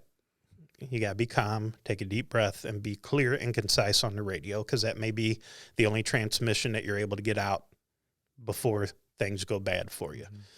Mm-hmm. And that just that popped in my head. So I took that deep breath and just got on the radio and said what I said, X-ray 9525, I've been shot, start me an ambulance. And that was it. That was all I said. Yeah. And I remember hearing dispatch putting out basically citywide, any available unit respond. I remember her closing the channel, putting the tone out, everything that they do in that situation. I remember hearing everybody coming. But I was just baffled at why I was still awake and not passed out, because... So you said you chased the guy for like 100 yards, yes. Or 100... What'd you say? So I was trying not to jump around too much in the story, and which is why I just touched on it, because I was going to come back to it. After I got back to light duty, not being stuck at home, but once I was healed up enough to where I could go back to light duty, they put me at headquarters in the crime scene. And my first day there, I was working 3 to 11, Monday through Friday, because the department, I can't speak enough. David Brown was the chief at the time. And I'm not getting off track here, but we can say whatever. I would say within 45 minutes of being at the hospital, he was in full uniform at my bedside. Really? And he kept in contact with me throughout and this is a chief I've never met and faced before, because when you have a department of almost 4,000 officers, you don't see the executive command staff. Yeah. You don't see them. Like they work at a building there and you work here. And he was at my bedside. So when it came to light duty, again, they're taking care of me. I got to work 3 to 11, but it's Monday through Friday. And they're like, we want him answering the phone at the front desk in crime scene. Well, my first day when I walked in there, the sergeant, he's like, hey, so glad you're back. Did our little introductory. He's like, we're so happy. Everything's good. He's like, so what they tell me your job is you're supposed to sit here and you answer that phone if it rings. I was like, okay. Rings, he's like, I've never heard that phone ring. He's like, but this is your assignment. Yeah. I was like, okay, that's what I'll do. So while I'm hanging out in crime scene, the crime scene detectives that came out and worked my shooting were there working, and they came to talk to me, and they walked me through everything. Really? They're like, I followed your trail of blood from where you were sitting across the parking row. You turned right, and you went down 5 or 6 cars. You can tell you stopped because then the pool of blood got a little bigger. And then there was another pool of blood that traced the first pool, like your droplets and everything. So you went down. I can see exactly the path you took when you chased after the guy. I really didn't have much recollection of that.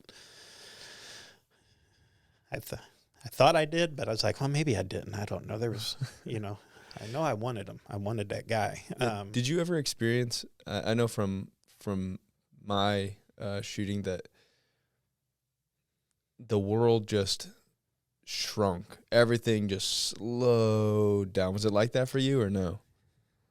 Like when you guys started getting into that fight and I think it did after it registered that I had been shot. I think at that point it did.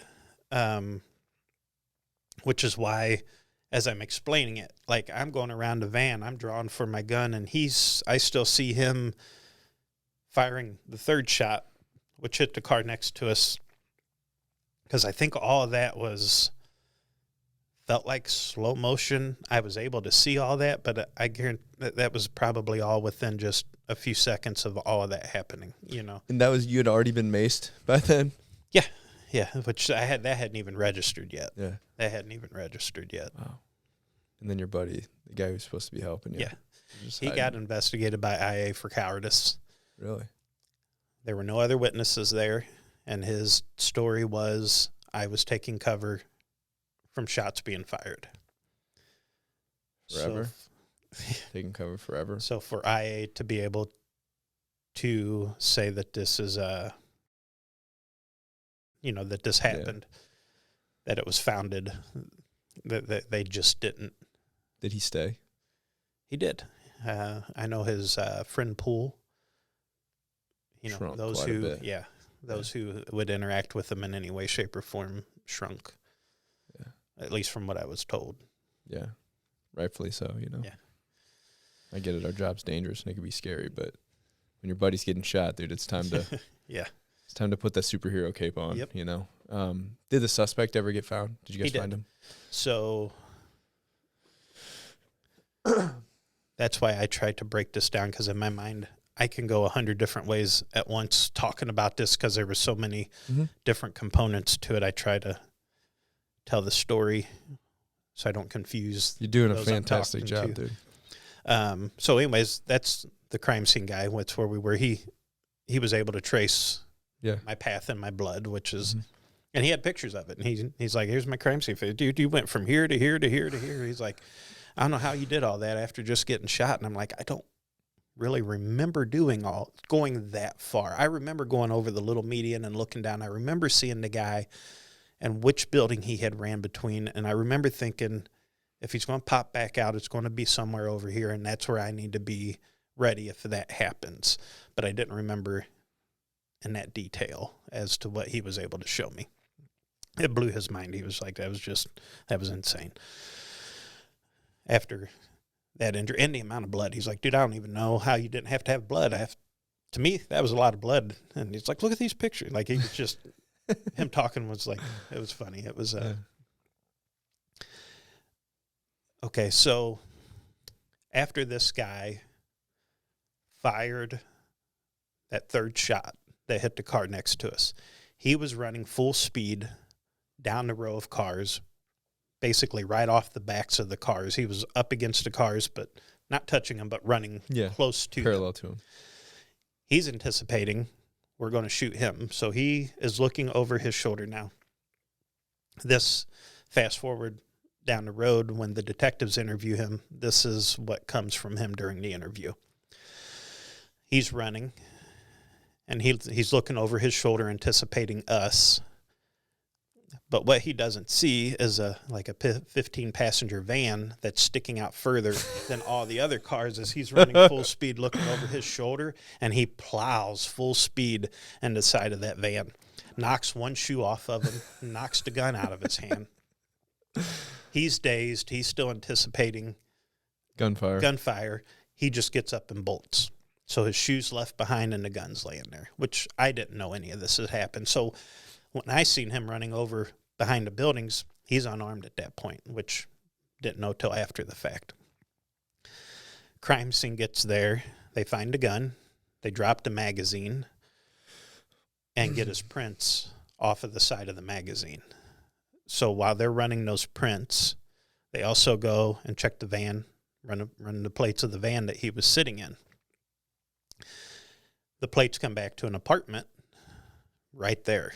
So SWAT's there by this time. 54 units ended up responding 54 to the scene. Some of them, there's a college not too terribly far away from there called SMU, Southern Methodist University. Mm-hmm. There was even SMU police that responded to the scene as well. SWAT was there, canines, helicopter, everything was there. So as soon as they get that plate ran, SWAT's showing up. SWAT goes up and hits that apartment. And they go in there and take the guy into custody. And they're like, you just shot a cop. And he's like, oh, the hell I did. I'll tell you exactly who did. And gave his buddy up right then and there. And it was from him that, they got the guy's name. But also, Prince came back through APHIS that next morning on the guy as well from the magazine. But he upped that they were the robbers that had been going around doing all the robberies. And in the van, they found a handheld police scanner. And that's what he was sitting in there doing, was setting up that police scanner when he and I initially made that contact. Really? They had just went, it was his buddy's van, and they had just went and picked up his buddy's girlfriend who had just gotten off work. They drove back to the apartment complex, and they parked their car.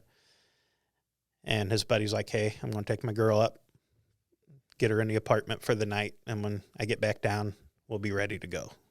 So he's down there getting the scanner set up. The guy who shot me that night, so he's the robber, he and his buddy. He knows he's the robber. He knows we literally caught him in the process of setting up their scanner so they can hear the police traffic as they start going out and doing all their robberies of all the folks, individuals. Because it wasn't businesses they were going in and robbing. They were robbing people out in the parking lots. He had the gun on him, which was a stolen gun. And this guy this was October, he had been released from prison in either January or February on parole, and he had not reported since. So the day he got out for robbery, he had been paroled for robbery. He had not reported to his PO since the day he was released. So he's absconded. He's a felon in possession of a firearm. And he's got all the robbery stuff sitting right there in the van with him. So as we're making contact with him, this is everything he knows.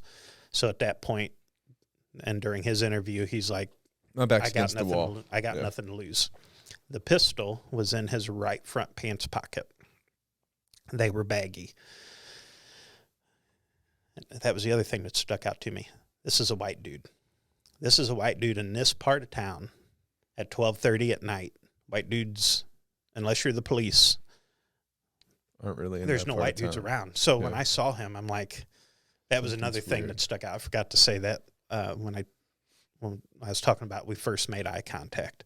Well, that's kind of the weird thing that a lot of people outside of the law enforcement world don't understand about, like, the things that we perceive and how we perceive them so quickly. Like, you're driving past this guy, you realize he's a white dude in a place where he's not supposed to be, in a car that he's not supposed to be in, at a time that he's not supposed to be in it. It's like all of these things are like the things that we perceive all of those things in 2 seconds, a second and a half.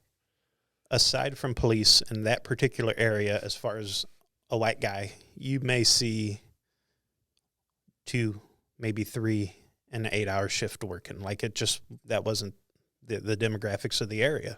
It wasn't. So that stuck out to me.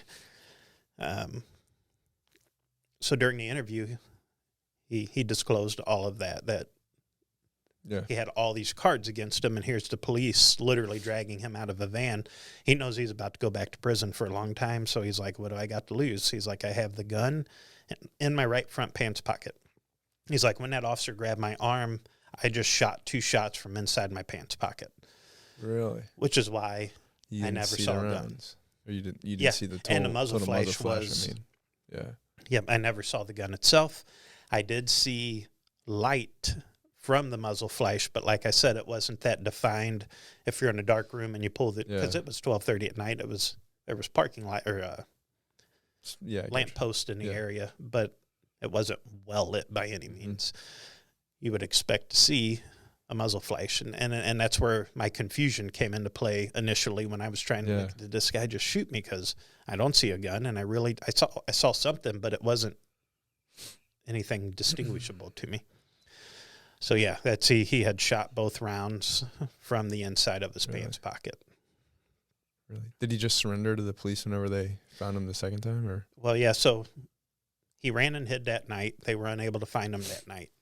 His buddy gave up his information, and the fingerprint hit came back. So we have guys detached to the U.S. Marshals. So they got that, the U.S. Marshals Fugitive Task Force. They got a hold of those guys and said, go find this guy. They being the command staff. Yeah. So they ended up finding him it was like a day and a half, maybe 2 days later, at a hotel in Arlington, Texas. How far is Arlington from Dallas? Maybe 30 minutes. So you got a Highway 30 that runs dead east and west between Fort Worth and Dallas. And Arlington sits right in the middle of Fort Worth and Dallas. So that's where he was. They hit the door of the apartment, and of the hotel room that he was in. They hit the door, and he just gave up right then and there. Wow. Yep. So insane, man. They got him into custody. They did some ballistic tests on the gun because it was a stolen gun, and that gun had been used a week prior in a homicide. They were able to ballistically tie that gun to a homicide just a week prior. Were they thinking that guy was a suspect? They know he is, but evidence-wise, they weren't don't have enough to connect him. Was he like a gang member or anything, or? He was. I don't know if he still was, like if he was prior to going into prison. Yeah. And since he got out, he just met up with his buddy, and they were just kind of doing their own thing. They, I think, got robbery charges brought against 6 or 8 individuals. All stemming from that. All, because these were the guys doing the robbery. I forgot how many robberies they were able to clear off of those guys. So Wow. My job was to keep robberies from happening. Find the robber. We you found the robber. Dang, man. That's insane. It's a wild story. Number one, I'm thankful that you're okay. Yeah, me too. Number two, I'm thankful that you're willing to share that story because it's awesome, and I think people would love to hear it. I'm sure I'll probably have like 10 more questions that'll run through my head. So if I stop you like 5 more times, but we'll move past the incident. We'll kind of go to some of the post-incident stuff. Did you do like anything after they do like a critical incident debrief for you? Did they do anything like that? Nothing. They provide any like mental health resources, or? I'm sure it would have been available. And let me clarify or correct. Maybe they did offer. They may have. Some things I remember vividly, some things I don't. They may have offered something, and it's just, it just didn't stick with me. I know this kind of goes against the whole purpose of the podcast and what you're going with. I was fortunate enough. I've never had any lingering trauma mentally from it. Yeah. I never had a bad dream. I've never had a dream about it. I've never woke up in a cold sweat freaking out. Yeah. I was fortunate in that aspect of it. How long were you in the hospital for? A week. Okay. Were you medicated at the beginning of it? Oh yeah. Okay. Yeah. Funny story about that. They had officers sitting. Another thing I just want to give Dallas props for, and other agencies to consider the same thing if hopefully nothing happens like that. But in the event something like that does happen. Unfortunately, the odds are that it will. I lived in Dallas, barely, but I lived in Dallas. I worked at the Northeast Patrol Division, but my house resided in the North Central Patrol Division.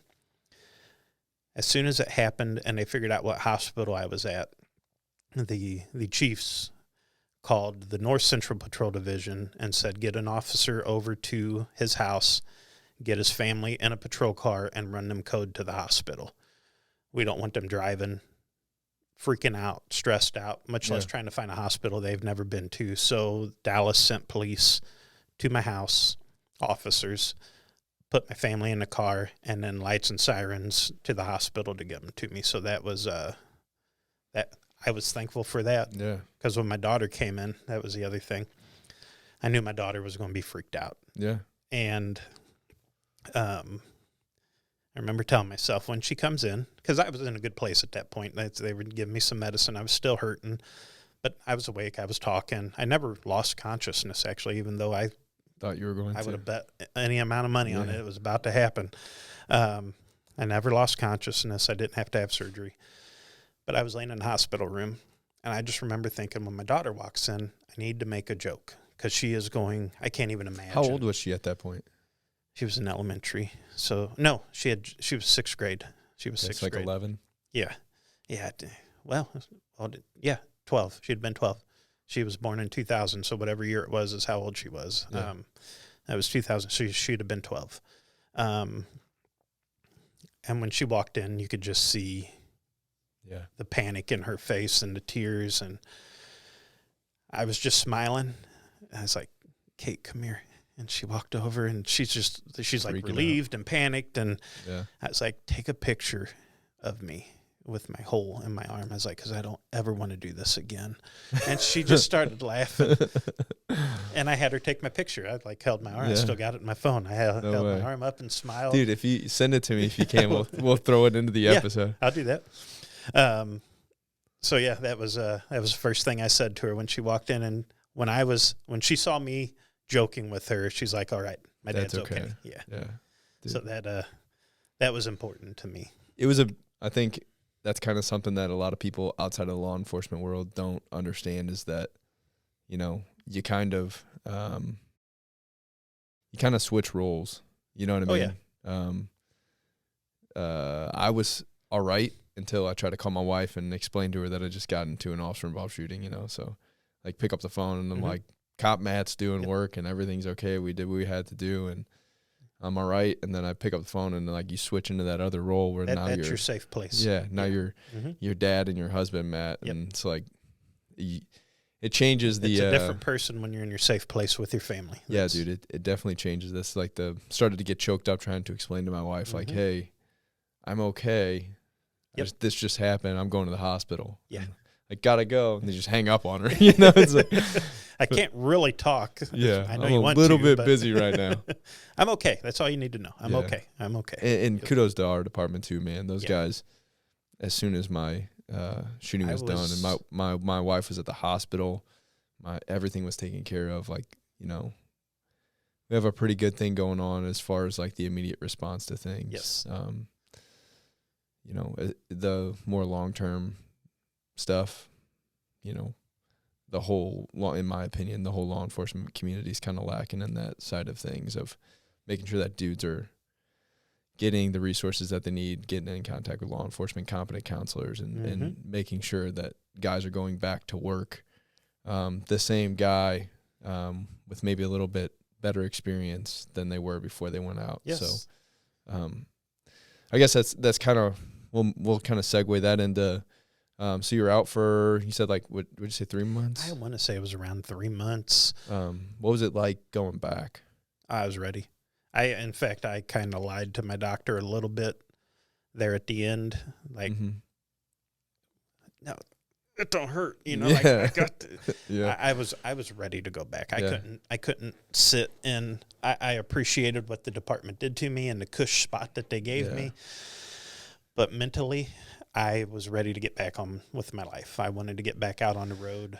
I missed it, and I just wanted to get. There's something therapeutic about getting back into that routine again, too. It's and that's something that we don't do very well either. Is you send a guy out and you make him sit at home for 4 weeks, and he doesn't have any routine. He's not doing anything. So, 100%, dude. I wanted to get back. I wanted to get into the routine. I wanted to start going to calls again. I wanted to show myself that I was capable of, responding to calls. Do you remember your first hot call afterwards? No, I don't. I don't remember any specific. Yeah. Do you remember any feelings or thoughts or anything as you were No, I was just ready to go back to work. You're the man. So I said, I'm kind of boring in that aspect. And I know it's kind of the antithesis of what you're promoting. Dude, it's not necessarily that. We're not necessarily promoting any specific thing. It's just that is a very normal reaction. Like if a lot of cops, that's what they do. They're like, I want to get back to work. I want to get back out on the road. I want to work. And a lot of dudes work completely fine. You know, like I'm back at work, I'm working. And I know most cops that go through, you know, things like this or officer involved shootings or super critical incidents, they get back to work and they work a long, happy career. And, you know, but that is a very normal reaction. There's another side of that too, where there is, it's and that's not what so normal. I almost feel like I'm taken away from that, and I don't want to. No, dude, you're fine, for real. The biggest fear for me when I went back was atrophy. Is that what they call it? I know I'm not saying the word right. Where you lose the strength when you have your arm in a sling for this long. When I went back to physical therapy, and again, having the advantage of being an officer who was shot in the line of duty, my experience going from the hospital to the surgeon, the orthopedic guy, that Turbin was, or I'd have to look it up. It was kind of a tricky last name to pronounce, but he was, my God, he's such a good doctor. The way he took care of me, the way the physical therapist took care of me, is that like a Texas thing? Does like the state of Texas is that like, do they provide you certain resources or like access to things, or just like No, this was just the folks along the way. This was just awesome folks you meet. You go to the doctor every day, but when it was under the circumstances that I was there for, they stepped up and were like, we're going to do. Fantastic. When I was in the hospital, the chief operating officer came to my room, handed me her business card, and said, 24 hours a day, here's another number. Anything you need, if you're not happy with anything, call me immediately, and it will be addressed. Dude. The chef for the hospital, the head cook, his little business card had chef on it. Came up my last day there. He's like, what would you like for dinner? He's like, anything you want. Tonight's my treat. And I'm like, I'm a steak guy. He's like, he's like, we don't have steaks, but I got you. And that night I had a steak and potato. He went to the store, went to the grocery store, so it was, I had the best care. The Dallas had officers sitting on my house for a month. No way. Parked out in front of my house. That was their duty assignment 24/7. I had officers set up in front of my house for my safety, my family's safety. If there was anything to come further from the incident, they had officers at my hospital room 24/7 the whole time I was there. And then the volume of officers that just came in to see me. And I don't want to get too far off track, but one funny story. I had just gotten medicine, and the one officer came in, and she was eating some gummy worms. She just stopped. She knew she was going to be sitting at the hospital, which I'm sure she was thrilled to do. Stopped by the gas station, got some snacks to have herself supplied while she was sitting there. And she walked in and said hi to me, and she's like, do you want a gummy worm? I was like, I'm not too hungry at the moment. It's like, maybe a rain check. And I passed out from the medicine. And I woke up, I don't know how long, hour later or whatever. When I woke up, I was like, gummy worm. I was like, that sounds pretty good. And she was still sitting out there, and she walked in when she saw I was waking up. I was like, I'll take you up on one of them gummy worms. And she's like, I ate them all. I was like, okay, no big deal. That's just, if you had one, I was going to take it. Well, I guess she felt horrible. And she went out to the car and sent out a message on the computer to the other units. If anybody was coming up to see me, I was asking for a gummy worm. I can't tell you how many pounds of gummy worms ended up in my room that day. I literally had, like, you know those grocery baskets at the grocery store? Yeah. If you don't want a cart, I had about that much gummy worms in my room by the end of that day. That was, I just. Did you eat them all? No, I'm not even a huge fan. It was just something different. Sounded good, and so did your that aspect I was taken care of very well. Did your wife or your kids, how'd they handle you going back to work? And I think they were nervous. My daughter definitely, but she also knows me, so she wasn't too worried about it. But of course, that was there before that incident. That was there after the incident. Yeah. I think it'll always be a concern, that's a real possibility. Yeah, you start to realize that, well, these things actually do happen. Yeah. I think sometimes we get a little complacent with ourselves. It's like, oh, not me. It's day in and day out. You do the same thing. Yeah. I've been doing this for this long. There's nobody not guilty of it at some point. Yeah. It's just in a our reality families, of I think too. It's like you go, in my instant, you go 11 years almost without anything. Yes. I've had things, obviously, I've been in a lot of, high stress things, but nothing to that. Nothing. I'd never been an officer involved shooting, So yeah. At the beginning, I'm sure when my wife and I first met, she's probably nervous all the time. And then slowly but surely, those nerves kind of go away. And then once you're involved in one of those, like going back to work, like the nerves are back up high again. And slowly, as it's been, just over a year, those nerves start to dissipate again. So. Yes. So before I got off track there, my biggest fear with going back was the atrophy that I was talking about. I literally couldn't pick a 2-pound weight when I was in PT, OT PT. I had to go physical therapy and occupational therapy. I had to go through. I couldn't, just this little, like a 2-year-old could sit there and do unlimited. 2-pound little dumbbell was sitting on a counter, and I just had to take it from there and put it on the shelf. That was it. That was all I was supposed to do, and I could not lift. So I would have to hold my arm and lift that little 2-pound weight up onto that shelf. It started coming back and started getting stronger. I would start going to the gym to try, but you could tell, so my biggest fear, the strength wasn't there like it was. My biggest fear going back was if I get in, because you get down there in a busier city, you can get into more fights more frequently than you do in a smaller area. That was my fear. I know I cheated myself on coming back a little bit because I wanted to get back. Am I really ready? I sure hope if shit hits the fan in a fist fight that I'm not putting myself in a bad spot, because I know I don't quite have all the strength that I probably should have back in this arm at this point. So that was my biggest fear with going back, and it turned out to be just fine. Yeah. And I worked on it extra, but it felt weird after having a broken bone when you're at the gym doing what you had been doing without even thinking about it prior to that incident. It just didn't feel right. And eventually that all went away because my arm tightened up and had to stretch. Once I got past it, and now, you would never know, but definitely for the first couple months of being back on the road, that was my biggest fear was, shit goes sideways. I sure hope.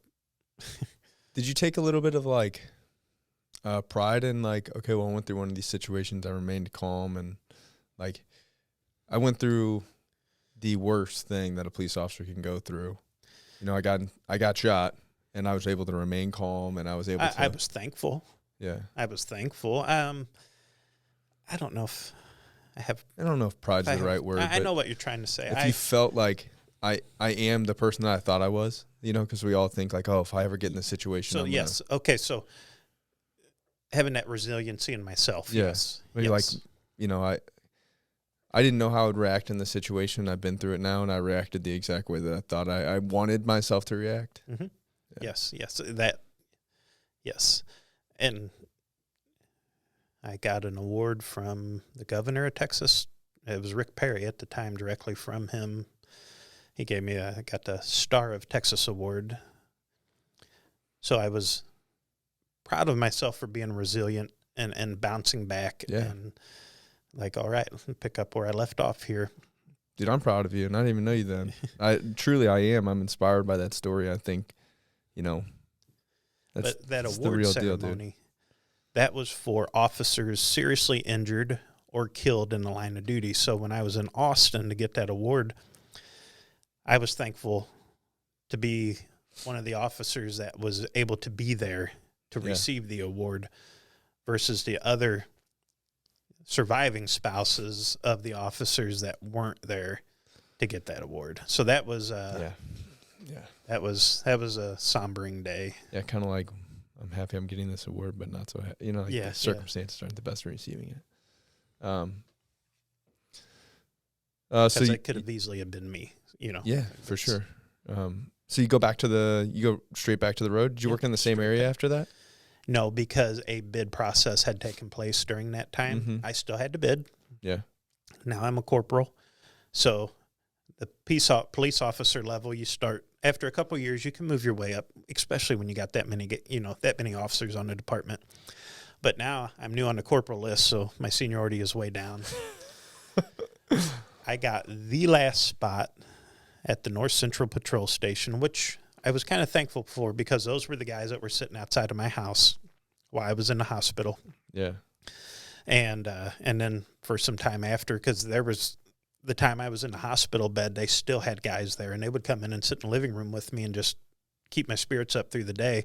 While my wife at the time, while she was at work and I was home by myself, they would be in the house with me. And so they did do, although it wasn't like maybe a formal thing, but they did do some type of peer support type thing. Yeah, I had guys sitting there with me. They had an officer that took my daughter to and from school every day in a patrol car. She just came up, and if I had a doctor's appointment, they would send somebody in a patrol car to pick me up and take me to my doctor's appointment because I couldn't drive. My goodness. So that's awesome. Yeah, they took real good care of me. That's fantastic. So you go back to, you said so it was a North Central Patrol.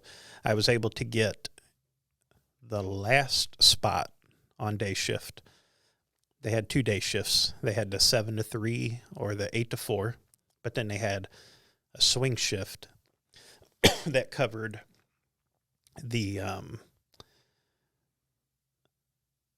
shift change from the day guys to the afternoon guys, and the hours were 10 a.m. to 6 p.m. So I was able to get that spot at that patrol station. So when I came back, I wasn't even at the same patrol station I was at the time that I got shot. So I was with a whole new group of people.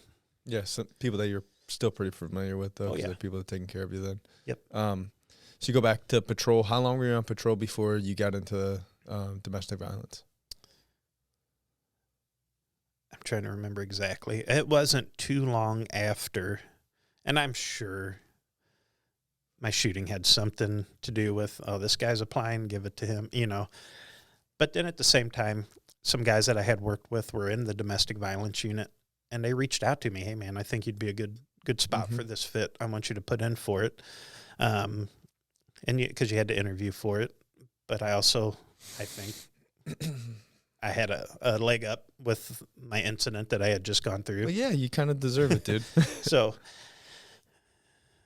I didn't finish that whole year at the North Central Station. I don't remember exactly when I came back. It was October, November, December, January. It was probably January, February-ish that I went back to the road. And I was probably there for maybe 5 months, roughly. I could be off on that, but roughly until I moved to the domestic violence unit. But it was that year. That would have been 2013. It was that year that, I don't know. It was somewhere in there. And that's where you finished your time at Dallas? Correct. What brought you back to the St. Louis area? Family. Okay. I like Dallas. It was a great place to work, but it just wasn't home. Yeah. And I was getting to the point, I was going on 7 years. If I stay here much longer, moving's not going to be, switching departments isn't going to be feasible. So if I do want to do it, now's the time to do it. Yeah, you didn't want to work 18 more or 15 more years until you could get a weekend off. Exactly. Yeah. So that's just family. Everybody was here, so. Come back here, and then came to O'Fallon? I did. Late 2014, September, October, somewhere in there. I think I'd been, it's probably 2.5, 3 years for me. I think I just got my first dog maybe whenever you came. That happened while I was there. Yeah, I think I just had got my first dog. Who was it that left? I don't want to say his name on here because he works for a federal agency. But sorry, I was there when that individual left, and you took the dog. I was there. Okay, yeah. When that happened. So you've been here most of my career, I think. I was there, I probably was only on the road for about 1.5 years, I think, maybe, when you first, because I started in the jail. I worked in the jail for a short period of time. See, I didn't even know that. I was I was 21 years old when I got into law enforcement. So I walked in and they were like, I guess we'll give you a job, but we're not going to give you a job as a cop. So I'd already went through the academy and everything. Some training wheels on you first. Yeah. So they made me work in the jail, which I'm thankful for, man, because it really did teach me how to talk to people. And it gave me a little bit more life experience before they threw me out to the wolves as a 21-year-old kid with like no life experience whatsoever. You get to deal with all the people who's already stirred up and angry. Yeah. when they come in. Yeah. So it taught me a lot, and I'm thankful that I did it. But I wanted to get on the road really bad. So, O'Fallon, how long were you on the road at O'Fallon? 14. Because I think you went a little over 2 years. You went to the bureau relatively quickly, right? Yeah, it was like January or February of 17 when I went into the bureau. Yeah. It was right at the beginning of the year. Yep, and right before that, I had they allowed me to be an FTO, and I got to train one person, and then I went into the bureau. Yeah, did that along with the major case thing. Well, and a little bit prior to that, probably around 2015, I got on the crisis negotiation team, the St. Charles County team. Yeah, and I was on that until I went into the bureau. What did you think of it? Oh, I love it. It's something I enjoy doing. Are you still doing it? Mm-hmm. Oh, I didn't even know that. I got back on the team just really? a year and a half ago. But I had to come out of it when I went into the bureau because the lieutenant running the bureau at the time wouldn't allow you to be on call with something else and the bureau at the same time. So if you had anything extra, you had to give it up. Yeah, I didn't realize how much goes into the negotiation thing. It's a lot. You got a whole team behind you gathering information. You got like a second negotiator, and that's the only person that the other team's allowed to communicate with. That's your coach. Yeah, I didn't realize all of that went into. There's a lot that goes into it because there's all kinds of information coming and going, not necessarily about them. It is about them, but then the fluidness of the situation as well. And dynamic parts moving that, well, now this is going on, so what you're talking about here may not pertain to this, so it's a dynamic. Yeah, I didn't realize how much went into it. But you're also trying to stay focused and calm and trying to get through to the person you're talking to. What was the biggest difference leaving like such a humongous police department and coming to a department like? Knowing everybody. Yeah. Knowing everybody.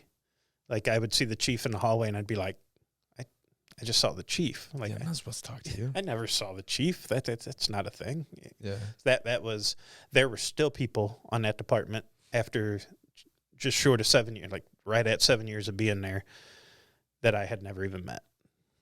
There's just too many people, and you're spread out throughout. Sometimes I feel like that's kind of how it is on 12s, though. You almost work at two separate police departments. You do. Because you just don't see. You don't want to go in on your day off and see people. Yeah, like you just don't see like there's new guys that work at our department that I literally walked past one the other day, and I was like, I went to somebody else like, hey man, who is that? Well, now with being in the schools, I'm so detached from the building. There's names I see that I've never heard of that are on their own on the road. I'm like, who is that? Yeah. I've never even heard this name. I just had that feeling the other day. Somebody walked past me. I was like, I have no clue who that is. So you leave for a short period of time, go to St. Peter's. And how long were you there? Yeah, just short of, or about a year and a half. I left January of 20, and I came back October of 21. Yeah, our department was going through some. Yeah, there was some growing pains, hills and valleys and stuff, and which is now. Oh, dude, the department has always had this potential, but now the folks that are in the positions definitely that need blossomed to be there, into something beautiful. That's for sure. It has become everything it could be, and it's so fun to see. Yeah, it is. It's almost freeing, It is. It's like the guys that have been around the department for a while have really went through some rough times, and it's an administration at a police department can make a huge difference, and having the right one in place is a blessing to all of us. Even going from a department that are pretty close to each other, like St. Peter's to O'Fallon, were there differences there? Oh, huge differences, yes. Yeah. Now, just in how the department operates and the culture and, like it's just call signs alone. Just go from your DSN at one department to 1104. What's that? It's so. I mean, just simple little things. It was such a big difference. We were happy to have you back, man. When you came back, I don't think anybody batted an eye. Everybody was happy to have you come back. And, couldn't be happier. So you come back and then you go into the schools. What do you think about that? It's been an eye-opening experience. I was nervous going into it because I wasn't quite sure. Like I wanted to do something I hadn't done yet, mm-hmm. and this was an opportunity. I had never done anything in community services. Mm-hmm. It's a whole different animal as to being a patrol officer, but I've enjoyed it. I've gotten to know a lot of the kids, joke around with a lot of them. I've had to deal with some not so good stuff. What grade level? It's high school, so it's freshmen through 9th through 12th. Okay. Oof. And the kids are old enough where once you learn some of them, you can joke around with them because they're old enough to understand. Mm-hmm. They say stuff to you, you're like, oh my gosh, okay. All right, that's how it's going to be, So there's a lot more good than there is bad. Yeah, I think it's important. As much as everybody gives community service trouble at times, it is a necessary part of our I will tell existence. You what was eye-opening to me was mm-hmm. over the summer where we had the golf cart patrols, the pop-up patrols. That was I remember being the patrol guy when you'd hear them call out on the golf cart in the morning being like, are you kidding me? Mm-hmm. So I was that guy this past summer, and I will tell you. You weren't on a golf cart. Most of the time you're on a bicycle. Yeah, I was on a bicycle, yes. I get paid to exercise. Yeah. But I was with the golf cart guys. Yeah. The citizens ate it up. I had cars stop in the middle of the road, driving past me, slow down, stop, roll down their window, and they're like, are you guys just out here patrolling? And we're like, yeah. And they're like, we love this. Like, we'd like to see this more. And we're like, well, through the summer, we got the extra manpower and, just people out watering their grass, cutting their grass, hosing their driveway off. You just stop, talk with them for 10 minutes. It has to be shell shock for you, man, coming from, It has been pleasant to see the flip side of our job as to what we're used to dealing with as patrol officers. Yeah. When you're showing up when things are chaotic, now you're showing up just to the guy out in the neighborhood enjoying his working out in his yard. Yeah. And having a positive interaction with them, and they love it. I tell people that all the time. I'm like, man, we meet people on the worst day of their life over and over again. Yep. When everything else is going bad, that's when we have interactions with people. Physically has happened, something of theirs that they worked their hard money for stolen. is stolen. Yes. So they're having the worst day, man. And like, you only interact with people on the worst day of their life over and over again. And that's a difficult thing to do. If you're meeting people all the time and it's a bad interaction every single time you meet somebody, it becomes super, super old. Like dog demos, man.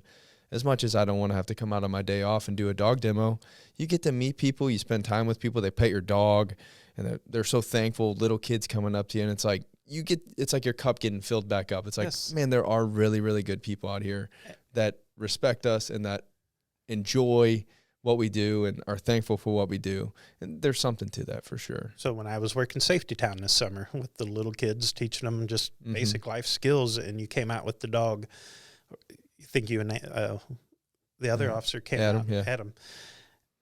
Those kids talked about that for days. And the parents, they made sure to get there early because they wanted to see the dogs, because you get to see a dog do something that you don't normally see a Everybody dog loves do. the dogs, man. And they love it. They absolutely, the smiles on their faces are. Yeah, everybody loves the dogs. And so do I, man. I don't know, if it wasn't for Canine, I don't know if I'd still be doing this thing, like it's what I really, really like to do. It's, it is what has kept me interested in this job, because doing the same thing over and over again becomes old, unless you switch it up. So luckily I've had the opportunity to handle one dog, not handle another dog, and kind of run a training program and everything else. So I've been blessed, and I'm thankful for our police department for providing that for me. We've been going for a minute, man, so I don't want to take up any more of your time. You've been in here for a while. I just want to say, number one, I'm thankful that you came in here. Number two, Thank you for sharing your story. This is absolutely awesome. And I'm thankful you're okay. Well, to me, it's the same story that I have told so many times now. So knowing that somebody's interested in it and likes to hear it, I'm happy to share it. I think a lot of people are going to love to hear it, man. So I appreciate your time, and thanks for coming in, dude. I appreciate it. Thank you.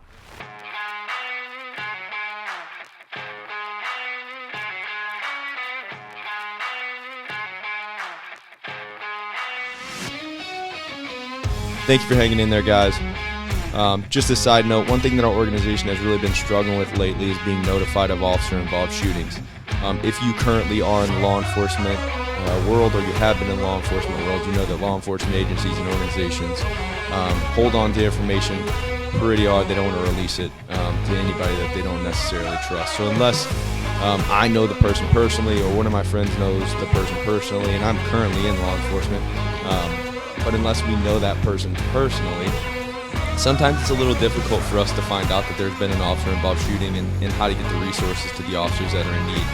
One way that you guys can help out as our audience is if you go to www.1078project.com, you'll see that we put a refer an officer page on our website. This kind of helps us get the resources into those officers' hands. So if you are in law enforcement, or you're related to law enforcement somehow, and you're notified of an officer-involved shooting, you could go to the Refer an Officer page on our website, send us that information. A couple things to keep in mind.